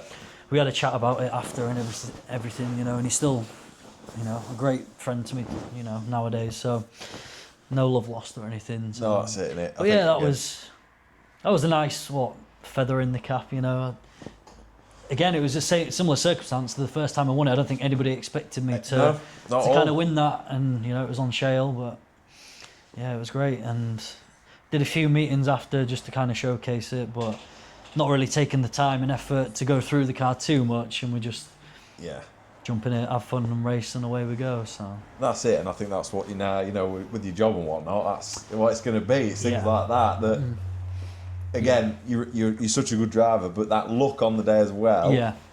It just. Well, it's like now. You said you were thinking of selling it, but you're in a position where you're fortunate enough you can keep. Yeah, it, so yeah, why not yeah. sell it Saturday? That's Yeah. it. So Go when you can, and today, this year, the aim is if I'm at home, try to defend the British, and then win the Scunthorpe Track Championship. If I'm at home, we're going to do the Scunthorpe, and if not, Billy or Paul, whoever they can race it, and that's what it's there for. yeah. That's all it is at the end of the day. Don't need to. It's funny because when I won that final in 2024, I gave it the big speech. Richard Cleater was like, all these young guys, you're all having it out between you. I went, yeah. I'm might seem like a younger driver, but I've been racing these on and off for 15 years now. I'm not like that, pal. There was Callum, Freddie, Ben, Paul, everything. Yeah. I was like, I'm not one of these, young bucks, but yeah, that's where we are now. So we'll see. Don't know what the future holds for racing wise. We've spoken about it, haven't we? Pretty much every time I come home. Do we do this? The garage has kind of changed here a little bit. So do we have the storage? Do we have equipment for bigger things, Something transport and everything? But Yeah. I always think about it, flirt with the idea, but I don't know. We'll see. I know. We'll see. There's always some time where you might think the time's now. We've got to do it. Have a go and have a good go at it. But I don't know. We'll see. No, it's it's with the karts. You've got nothing to prove. Have you? You've won. No, but I do still feel like that because the last couple of meetings have been crap. So I still feel like I've still always got something to prove, but you want to end on a high or whatever. I don't know. It's not like one of them where you've either got close and not won it, and you've had to not force keep going, but I'm keeping going because I want to get that title. I was going to say that. Which hats off to him. Kelvin won the Scottish. But he was so Study close to Grand gold, Prix. wasn't it? And Britishers and yeah, that's about where we're at, where we've been. So been fortunate enough to have a go in pretty much everything. Any kind of formula. So actually raced. I've not raced an F1, not raced an F2. We did the Outlaws. That was a great day out. Me, you, Billy and Paul caused a bit of chaos, had some fun. Suntan Elliott. Course, A lot of people come down and watch. That was great, to be fair. Rebel, that wasn't my thing. I knew that straight away. So when you go on about the pressures, he was the man in the Rebels when he raced them. That was god awful, but. Yeah, and then V8s, I think that was kind of my thing. It was really, really enjoyable when we raced it. Had a good car and yeah. So That's it.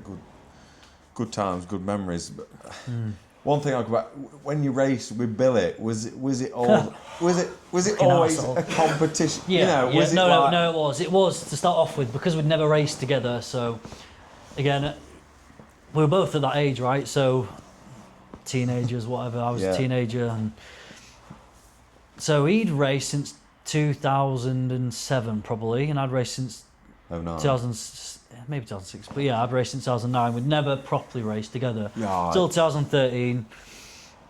Yeah, and then we both got to red. I think the same grading period actually when we were in the seniors, and nothing really ever happened between us. To be honest, that season we were both a bit crap because. Billy was all right in shale. He'd got a car. He was all right in shale. Couldn't get it good on tarmac. I was still learning, And then it turns out his engine was a bit sick, wasn't it, as well, I think, of that. And in his defence, like in the minis, in the autographs, he was way better than I was. He was very quick. And he'd obviously had that head start with the Stox carts. But then he got to 2014 and then it did start getting a bit spicy. We started putting a few bets on about who was going to win the first race from Red and everything. And then, you know, there's that moment that I'll never forget at Buxton where there's that picture where... So, he was leading, him and Paul were battling, or we got past Paul, and we were all from Red. Me, Paul and Billy, all from Red. So, and then Billy was leading, I'd got past him, and then he had that one chance. It was in the wet, it was, you know, like an ice rink, and he just nailed me. I really didn't expect it, to be honest. Like, if I'd have known, like, obviously knew what it was like, but it really did come from nowhere. And because it's a bit wet, you can't really see too much, and... You know, in a Stox car, you don't really feel that much, but you did. And you're like, you see the fence at Buxton on 3 and 4, it looks quite far away, but it does come at you pretty quick when you can't slow down, you know. Mate, and like, I didn't know, you know, you try going at an angle to try and ride it out, and it's perfect, mate. And then Joe Faultless got that amazing picture. Billy won, me in the air at 2. And our Paul, he's getting spammed by Sean Bright. He's halfway. Like, I think that kind of epitomises like the Higgins kind of racing. It's like a win it or bin it kind of attitude. I think, to be honest. I think, mate, it's such a good picture. That must have been the final then, weren't it? Was it? For I can't remember if it was a heat or a final. I'm sure you had to get out. I had to get out. That was the bank holiday meeting. Bank holiday where I had to dress up as a Stig, twitted my knee on the roll cage, and got up with my Stig helmet on and whatnot, and all kids are coming up to me, and I'm limping like that, and everyone, and you know, and like, people are coming up to me like trying to talk to me through the helmet, like, you all right, mate? Like, what's happened? Blah blah blah, and you know, we had and like I said about where he used to not beat me up, but like, you know, he'd give me a little punch here and there to try and G me up, and we'd have arguments, and we'd have one night in the Buxton bar. 2013, I mean, maybe, or 2014. I think it was 2013 because I think it was the semi-final weekend, and we'd had an argument about nothing, you know, but we were still very competitive, and we were on the steps outside the bar, and he went to hit me. He was on like a step above me, and he went to punch me. I was talking to Alfie Dover, and he'd missed and punched Alfie Dover, and then don't know what it was. Like, we'd gone up with each other and we're kicking off and everything, and then I'd gone off to go to bed, and then he this is Billy all over, and then I'd gone up to his Nerf rail in the middle of the night, jumped on it and snapped his Nerf rail. The best thing is, like, you woke up in the morning, you're hungover, and you're like, you don't even want to bother going out and racing, and then look at Billy's car, it's already fixed, and I'm like, what happened? And he's like, oh yeah, I broke my Nerf rail in the final. I said, I've got Reese and Jordan to fix it this morning. like, he never did it. I just got somebody else to do it. Yeah, he had the gift of the gab, did Billy. He really did. He was great. He was good. He got Entertainer of the Year, didn't he, one year? He was... Again, when you watch old videos like the 13 gold, he was close to a couple of times, wasn't he? So 13 gold, he was unlucky. Like we mentioned about how Ian... There was that car that was on the inside of turns 1 and 2, but Billy was really quick on shale in that car. He really was. Yeah. He was just unlucky that he didn't really have it going on tarmac. And when he got the other car, we got him going, and he was right up there in 2014 and 15. When you got your Dex, AJ, Carl, Danny, Wareham, Chev, Faultlesses, Duddy, you know, everybody. So he was right up there with that, and you know, we were always competitive, but it did slowly go to the point where you kind of you help, because I was helping in the garage. You just set up his business and everything. So we did end up kind of mucking in with each other. He'd flirted with the idea of outlaws. So, you know, went to him with a test day with the outlaws. I think he had a couple of goes in the rebels, and then he had the F2 and stuff. So, ended up helping him out always, like where we could, but we still always had that competitive edge with each other. And then we raced that outlaw thing, but nothing ever happened there between us. It was just you and Paul that were taking each other out. You were getting carried away. Well, you took everybody out. I saw you there for. Yeah. James Thacker. Yeah. Well, we're still on the Billy thing. All right. Yeah, so I've still got a little bit with Billy. Yeah. Right. Still only hates you. Yeah. Yeah, we'll carry on with Billy then. Yeah. But no, there was a few moments of Billy. So in 2014. it was between me, him, and a couple of other people for the Grand National Championship, and we were at Stoke. I just won the final, and I won heat and final, to be fair, and going really quick. Ian gives me the choice: do you want to go from your grade for normal points, or do you want to go from the back for double points? We'll go back double. You've got to be in it to win it, right? So first lap, yellow flag. Yeah, that'll do. Or second lap, let's say. It wasn't complete restart, it was single file. Yeah, straight at back then, yeah. Yeah, and then, I'm getting in the mix. I'm flying, Billy's going well. I think I'm up to 4th or 5th or whatever. Get past Billy, thought I'll get a good enough gap, and he just kamikazes me straight into the side, spins me round. I think I might have clipped the wall or something, and I don't know how he got out of it, but he's carrying on. And it sheared my back outside hub. I'm just chilling along like that. And and I'm playing the game, but I've got the damage, and then I'm looking in my mirror. I'm just gonna go sideswipe Billy straight up. It's clear as day my intention. All you can hear is him on the radio. Don't fucking do it, Joe! I'm gonna ban you! I think I remember that, yeah. And I'm there like, oh, please. And that was kind of as well, that was like payback from when he did me at Buxton that same That's year. it, this is my chance. Yeah. I think he won it that year, maybe. Or it was that year or the year after. He did win it, to be fair to him, and he did what he had to do. Yeah. Again, I don't know, so many people might have complained about something like that, but I had no problem because you're going for a championship. He did what he had to do, and that was it. End of story. Yeah. And then, as probably after that, as we got older, I was no good, and he stopped racing. So there wasn't that much competition at that point. The good thing that we did is I started travelling with him to do the stickers. And we met so many people, and he started like getting a bit of a name for himself for the stickers, and that was a really nice thing. That actually did get us quite close. We were close anyway, but that stopped. Yeah, we had a lot of trips. We started with we're mates in Marriott. He just started F2s and he got up to red. He was doing really well. Wardle was superstar in Rebels. Wassy was running races in his F1. Ryan Morgan was doing well in his F2, Ash England, and Jack Morgan was still a white top in Stox cars.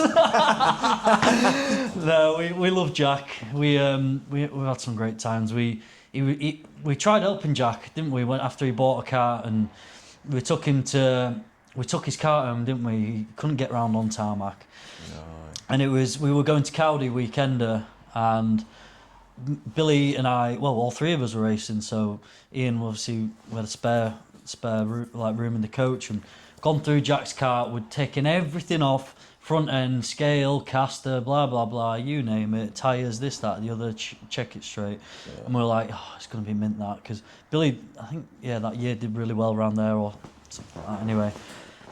First bend, just fucking goes and bins it. No, I won't practice that. It was the first heat, and he just went out and just binned it, annihilated it. Wings gone, axles out, blah blah. Yeah, it's a shame, but he ended up doing quite well, especially on the shale. To be fair, Jack. Was it Jack and Kane that did they win all three? Oh, they did as senior and junior. And then juniors, didn't That's a good feat. Yeah, it's Stoke, I think. Yeah, it was.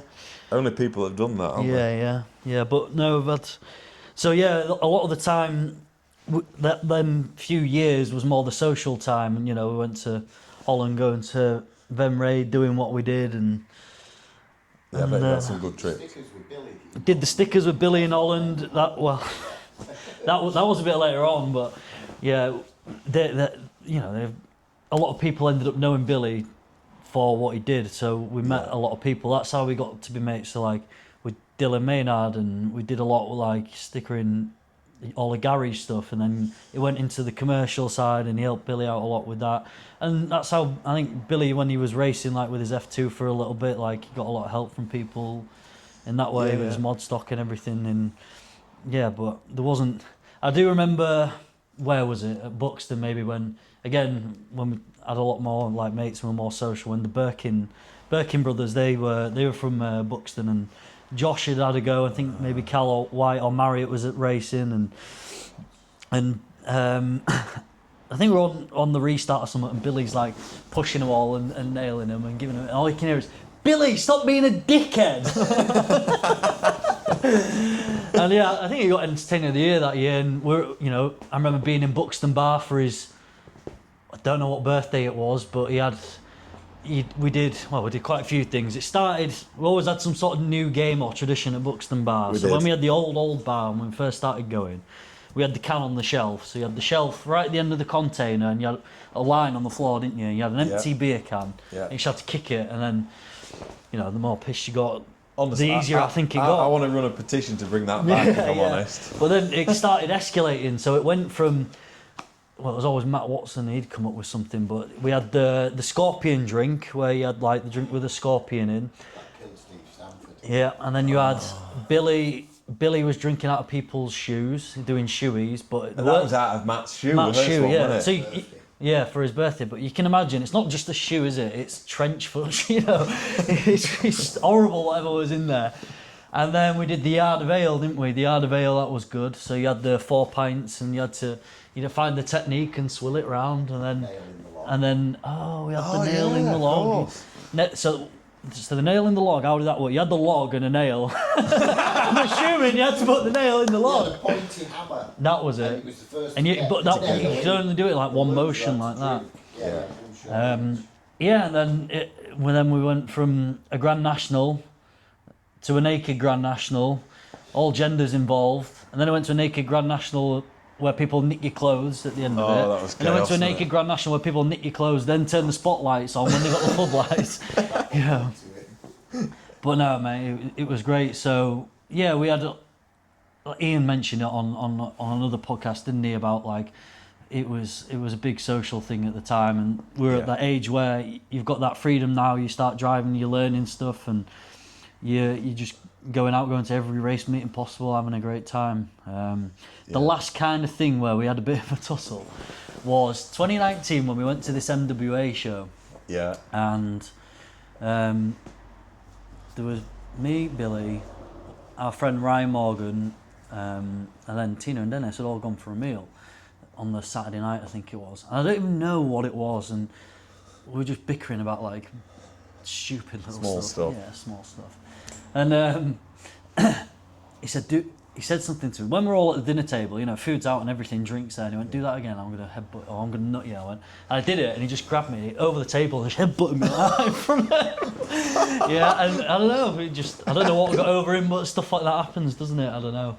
I think that's the last time I've had stuff like that happen. But yeah, I had some good times with Billy. It was always nice when he'd come. And to be fair, what he actually did when we first started the racing, he was at 19, 20 when we first took it over. Yeah. And he got quite a few people involved. He had loads of his mates come. A few of them would help out. A few of them would race. Like Johnny Lofthouse, he raced for a couple of years. He had Ross racing. And a lot of people helping out. And yeah, we didn't know any different for quite a while, it was great, and wouldn't trade it, like, not for the world, but No, at the time you just think, it's just. But then when you look back at them times, how do you know you're in the good old days when you were, when you were actually in them? Exactly. How did you know that you're in the good old days? Exactly. But it's the same as again AJ, again me and my dad, you two in the garage, in the week. It's something that you're able to do. Yeah. You're not someone out going out with your mates. And Yeah. You keep that relationship, and then you've had Billy as well. Yeah. Well, we used to. It's mad because like the amount of people we used to have here on different nights. Because like Johnny would come down Wednesday night. Parky might come down sometimes. Paul Heath would come down. Elliot would come down when we were looking after his car for a while. We've looked after a lot of people's cars for them and stuff. And Mick and Amy were always, obviously without a doubt, they were an integral part of the team. But there was like just so many different people coming in and out week to week, and it was great. And then we did, we went, end up going to America with them and the Thackerers, and hopefully we're gonna have a 10-year reunion. So we went in 2018, and then hopefully we're gonna do 2028. Yeah. If you start planning now, everyone should. It's one of them, innit, where people. You've got to do it that early nowadays. Though. We're all growing up. That's the problem. Yeah. No, that's it. You meet so many different people, don't you? And that's again, that's the part. Yeah. There's like times where I remember. So Billy had lost his license twice, to be fair to him. So, but there's a time when he was doing the stickers and I was driving him around, and places we'd go and everything. But I remember we were going down on a Friday night to, I think it was Joe Wardle's house, and we're on the motorway, and you might have to cover your ears for this one, but we're in his Astra van, and we're on the M18, and like Billy's last minute getting everything printed and done to get everything ready, but we want to go down and see them and get on the beers, and Wardle's finishing his car up or whatever, so we're getting like FOMO, so we want to get down there, so and Billy was notorious for that, because he wanted to get somewhere and get it done. He'd always leave some little sticker, or a little roof pod sticker or something. He was notorious for that, and he'll tell you that. But yeah, we're on the M18 on the way down to Wardle's house, and I'm on the way before we get there. I say, "Oh, do we need to fuel up or anything?" He's like, "Nah, just send it. There's a petrol station in Groby where Wardle was living." He said, "Petrol station there. We'll make that half a tank, whatever it was, to Leicester." Right, okay, no problem. Then we're on the M18 driving, and there's I think it was a Ferrari or it was something daft, and it's quite late at night, and he was doing like 90, 100 or something, and he's like, "Go on then, get in the lane next to me." So I'm in the Astra van, like, bearing in mind, I'm in the outside lane next to this Ferrari, and steering wheel shaking like this. We're at 120, and this Ferrari, this Ferrari's just there next to you. And we're honestly on the M18, at the time, no speed cameras, nothing or anything. Yeah. Billy's like, "Come on, keep going. You're like, honestly, shaking. This Ferrari just goes, like, within a second like that. But we're doing it for like a few miles, and then we're going down the M1, and then we're looking, light comes on, and you're like, well, rule of thumb, like, with that car, 30 miles you get on, the light on, 30 miles, and then suddenly we're on the hard shoulder, and it's just, you can see like the sign on the side, like Groby 2 miles, and then it just started conking out, and you're like, oh mate, and then actually no, Wassy came, and he'd got a jerry can, and he'd topped up for us, but we started to like bump start on the side of the road, and I said, that was all because you made me go 120 miles an hour on the motorway. We'd have made the last all 2 that miles. diesel, yeah, and I've been to loads of places with him. When we did the stickers and stuff, I've like been down to Yeovil, and then when we went to Holland in 2019, so he'd already done it once or twice before. And we went in 2019, got the ferry over, and then standard, same with you, got pulled over, but he merged across 2 lanes, and he didn't realise, I think one of them was like a solid white line. And then we got there, and then Lars Verstappen, we were at his unit at the time, and great guy, Lars, he'll do anything for anyone. Yeah. He opened the fridge door, and you had a pot of mayo, some like potato chips, and 150 Heinekens. That was it. And a coffee machine as well. That was it. And it was just non-stop. Like, we brought the cutter over, and it was just. I think we were there 2 weeks, and we did like 2 buses, a couple of wagons, like 4 F1s, 10 F2, It was constant. It was like 14-hour days every day, but the problem was you were boozing every night, because the Dutchies, it's a different group every time. So they're coming over, and then some of them knew Billy from before or whatever, and then, and then they had some bloke, they had in this unit, they had like racking with all the pallets at the top. And there's one brand new Dave Polly F2 that we stickered up there, and they put everything on the button ready to go. Billy had stickered it up, and we're on an industrial estate. Oh no. And this is at like 11:30 at night, countless amounts of bottles of Heineken, and this was the driver had got in it, and he'd gone down the industrial estate, nailing it, and we came redlining it, doing donuts in the middle of this industrial estate, and Paul Lars is thinking he's going to get reported, someone's going to turn up and everything, and Jesus. but they're they're built different over there, but they knew how to have a good time, and they're always respectful, great people, so welcoming. It's great, Ian's got some good stories being over there, and That's true, didn't we, in the bus? in the bus, and went to Amsterdam beforehand. Nearly got arrested twice.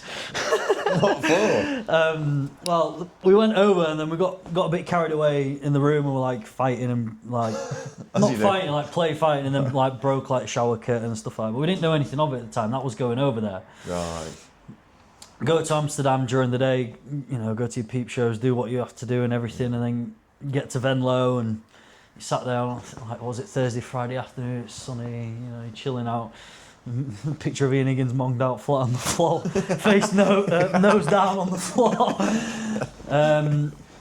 Yeah, we, you know, there for, you know, it's good crack though. It's like the people, it's not just like being on the booze, but, you know, going to Amsterdam day before and then on the way back spent the day in Rotterdam, and, you know, you nearly got done. They tried doing you for your breathalyzing you and everything, cleared that no problem, and then somehow.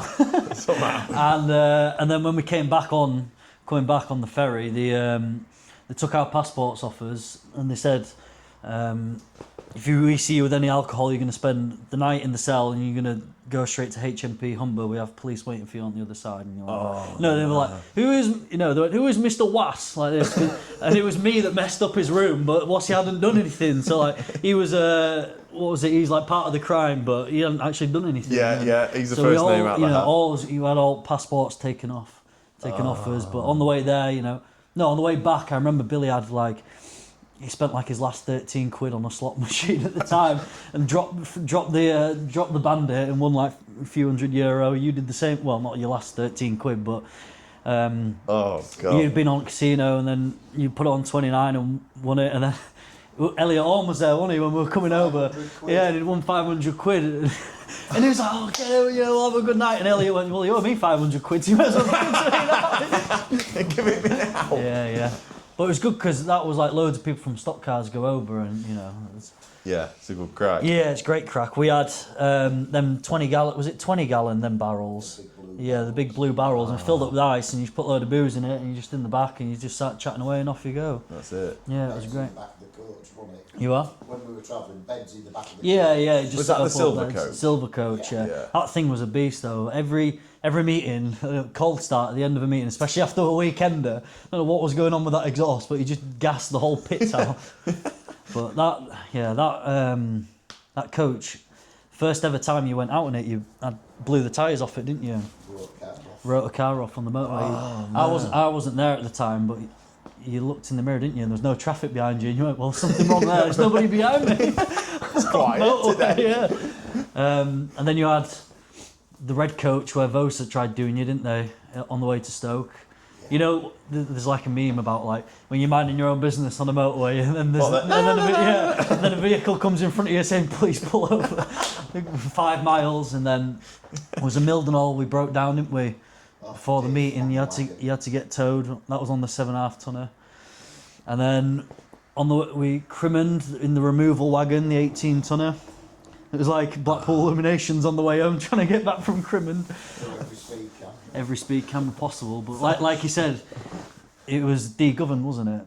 Yeah, we had the big wagon that we started with, big birthday, with normal double deck. So we had 10 cars in there. Yeah. 10 cars on the trailer. We did agreement for all the drivers we transport, so we had 10 on the trailer. So we were coming home and we were tired. And anyway, you didn't realise, but because it was de-governed and we were doing like 65, whatever, 70, 75, 80, speed camera. Oh, damn. Boom. Slow down, carried on a bit more, speed camera. After we'd done third and we're like, well, we're bang now. There's your tops. 95 mile an hour with the trailer. But you can imagine like somebody looking at that. Yeah, somebody looking at that going, nah, no chance. Nothing. Really? Yeah. I bet we set off 15 speed cameras and we never got a single. Something's wrong here. Yeah, and then we did the first ever Tuesday night Skegness, I think it was, the first ever Tuesday night one, where we had the caravan on the back of the 7.5 tonner, and it was pitch black, wasn't it? And there was me, it was chucking it down. Me, you and Paul, I think mainly, were trying to get the caravan on the back of the wagon. And we were in like the grassy side of the pits, and you know when it's like when it's pissing out, you can't see anything. Yeah, fuck it, you think that. Yeah, and then we're setting up. Then you had to go get diesel in Ingermell. Oh well, actually maybe into Skeg or into Ingermells. And then when you start going into a built-up area and you see the lights come on, and you looked in the mirror and there's no caravan, And you're like, oh my God, like, where's this caravan gone? So we go, no, I think maybe, we got to the garage and we noticed, went to fill up and then you realise there's no caravan. We have a caravan on what we set off. So then we're obviously, because the way we went home, we had to go back past the track to go home. So what was it? Every single bus stop, was it? It was bright red, the same colour as the caravan through Skegness. So you go around the corner and you can see a bright red thing like on the side of the road. And you're like, oh my God. Then blue flashing lights. Was there? Like, oh shit, that's it. Yeah. Somebody's car or whatever. Yeah. Down Marsh Lane, you see some blue lights, and you're like, "Oh my God!" Pulled up some boy races. Yeah. Thank God, keep going. And it was in the exact same spot as it was when we left the pits, wasn't it? Exact same spot. Yeah. So you drove off a car and went boom. Yeah, and then there was the story. Obviously, I'm sure he'll tell this if you get him on the podcast about Wheaty when he lost his keys at Buxton, didn't he? So I think it was one of his first ever meetings, and it was when he had that ARD car. It wasn't when he hired. I think it was the ARD one. Maybe we were helping him out with it at the time, whatever.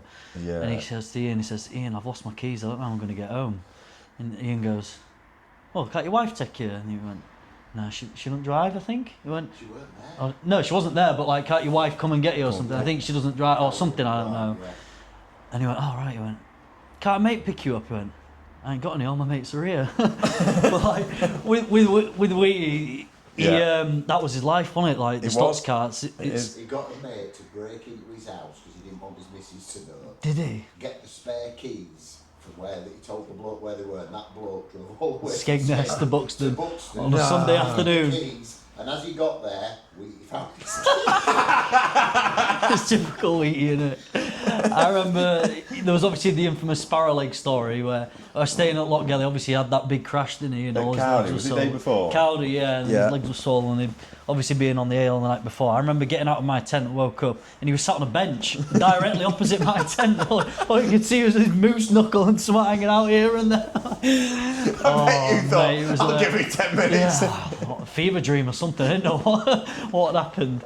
Oh, he's great. But when he won the Michael Havercroft, what was it? Trophy, the Mixed Sticks Award, the Gentleman Award that I proudly won the year that I retired, and then he won it in 2023, I think, the year he packed it in. And that year, quite a few of us went. There was like as our group who all knew him and that he all got along with really well. So there was like me, myself, Wassy, Jack was DJing, Duddy had gone, Billy was there as well. So I remember I was stood with him at the bar when Ian was announcing like who it was, and he said that he was retiring this year. And obviously, as soon as he said that, it clicked.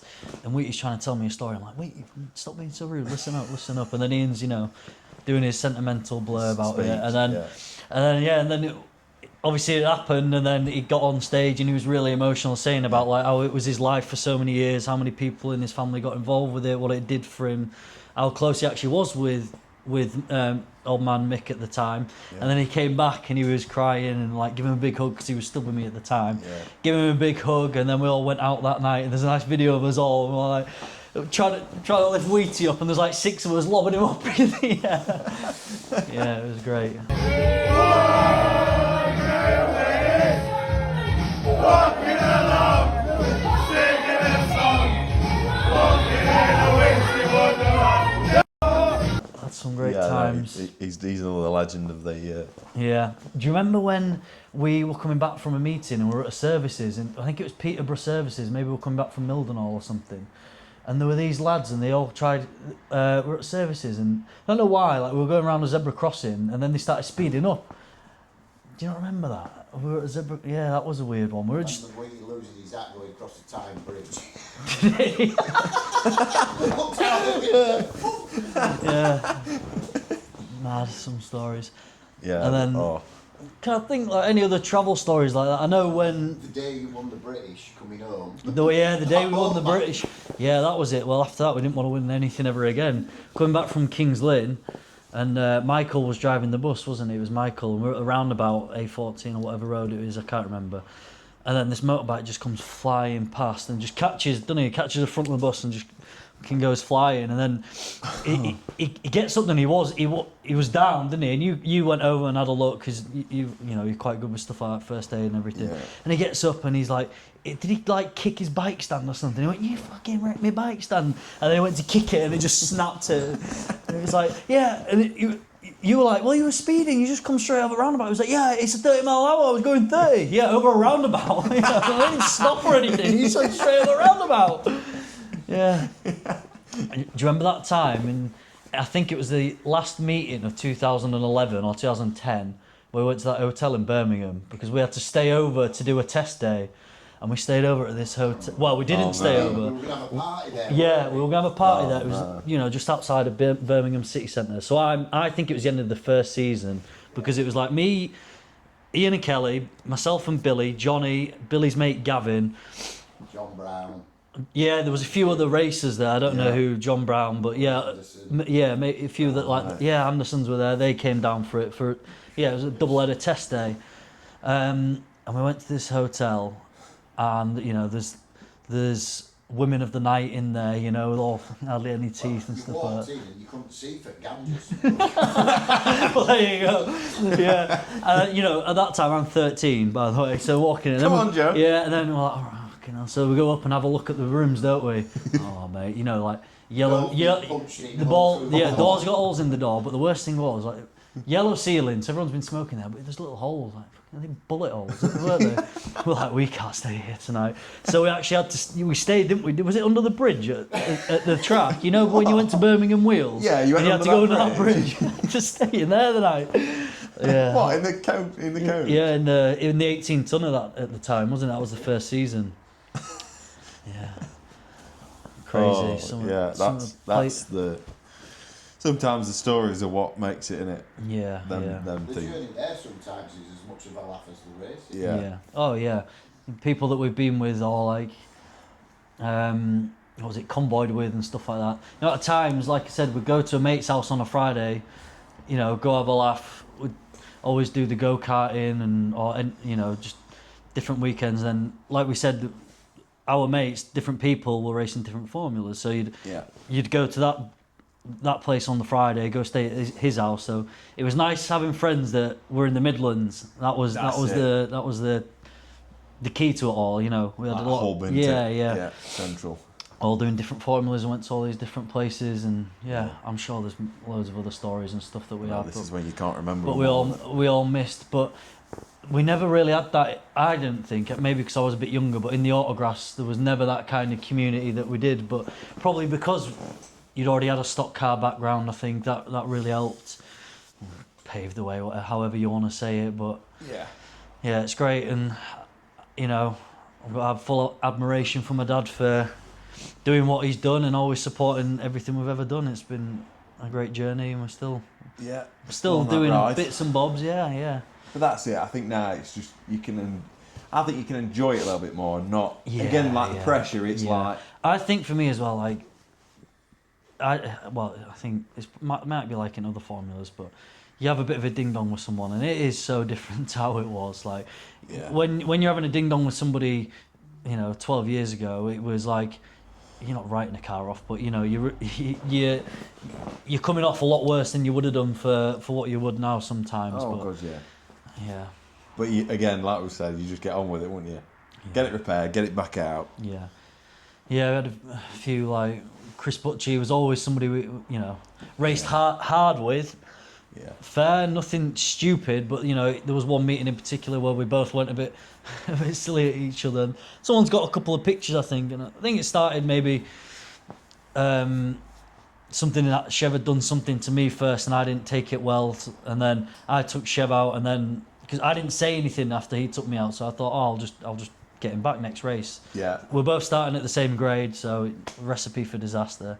So after the second one, obviously the one that I did to him, then Chev comes over to Ian and goes, "What's all this with Joe?" And Ian's like, "Not to do with me. You go ask Joe." So yeah, we had a talk about it, and I can't remember if that was the one, but I remember our Paul saying he was on the infield, and there is a picture of it where Chris had just left like a little bit of a gap, and I didn't even see anything else except the curb at Stoke. You can't hit a curb at Stoke in a Stox car. All you can see is like in the bottom of my car flop out.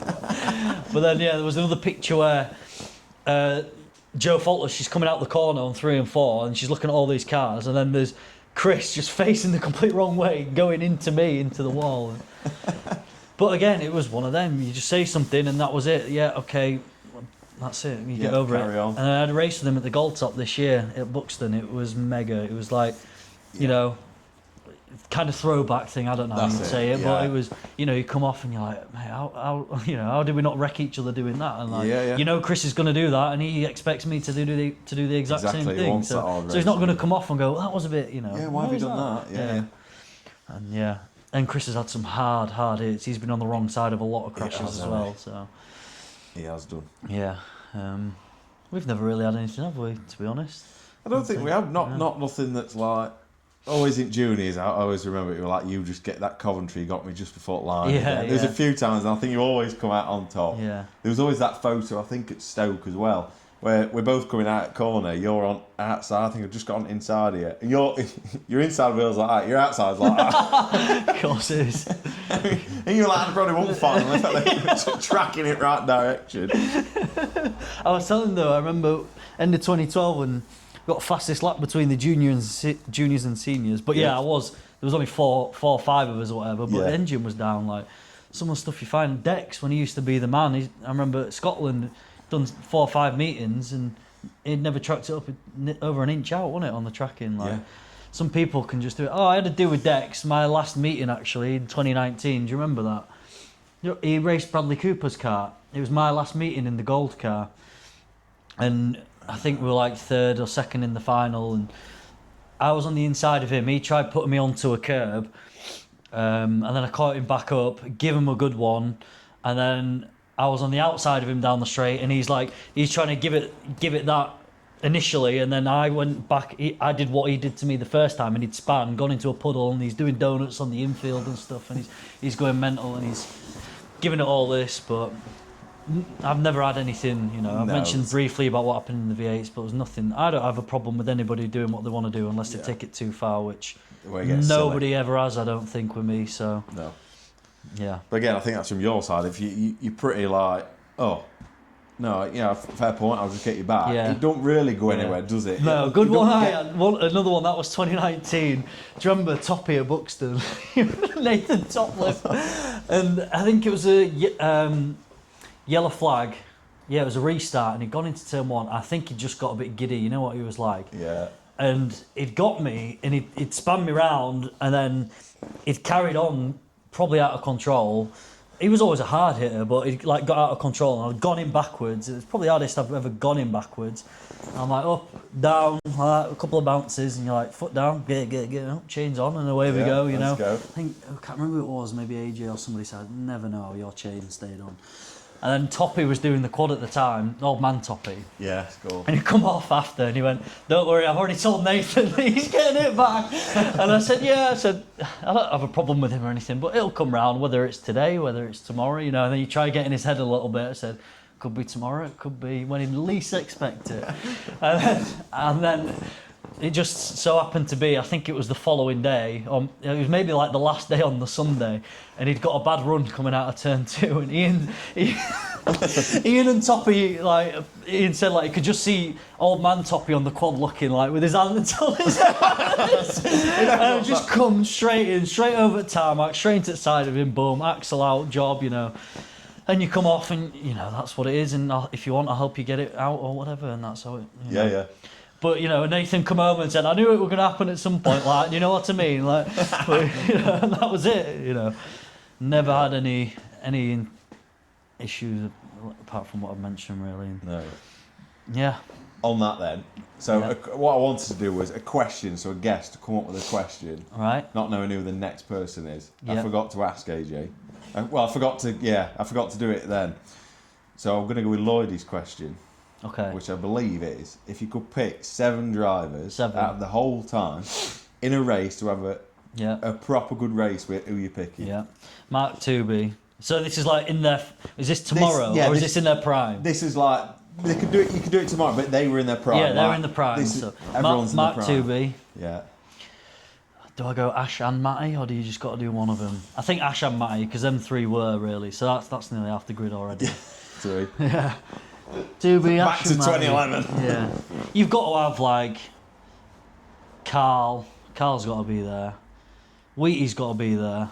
Just for the unpredictability. Yeah. Wheaty's got to be there. Just for the spiciness. And 2 more. Or you could, you know, God rest his soul, Paul Incley could be there. Yeah. You know. Again, you never knew what. Yeah. Who was also a really entertaining driver? I think we had quite a few that were just. There was a lot of mobile chicanes in Stox cars because there was such an entry-level formula. Yeah. But you know, again, 2B, Ash and Mike, probably Pally, but I don't Pally know. in his prime. Pally was good to watch. Pally was good to watch. Your brother. Billy. Yeah. I'd even back myself in that. That'd be good fun, I think. But we did. I know I'm digressing a little bit, but we did try and do, didn't we, at one point, all former Gold Top champions in a race. A few years ago, that would have been nice, but a champ of champs kind of thing. Yeah.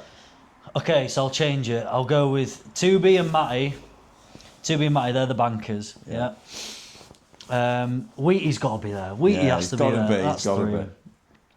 I'll be biased and give Billy one. Carl none. And you could go Chev. Chev for his longevity. Yeah. One more. Chev for his longevity and. Trying to see what else. Look at the photos. There's no one else who tickles me fancy. Chev and. See, you've had Carl, but if you said Carl and Danny. No. Carl did things where he didn't care what the outcome was. Yeah. He'd got banned. He knew it. He was going to get banned. You know, Danny was just rapid. Danny had his moments. He wasn't so consistent. Yeah. But no, Carl. You know, you did see that banger driver in him. Yeah. And Paul Incley. Going Paul. Yeah. Well, I think it's a good. It's hard to do it when he said about it. I was like, yeah, it's an hard one. You got Paul Incley and Wheaty two laps in front. The rest of them 2 laps down in a 2-lap shootout, and they still finish last. No, Wheaty won a Grand Prix series, didn't he? That was great. When he went on that little roll, didn't he, where he was winning races. That was unbelievable. And when he got up to Red.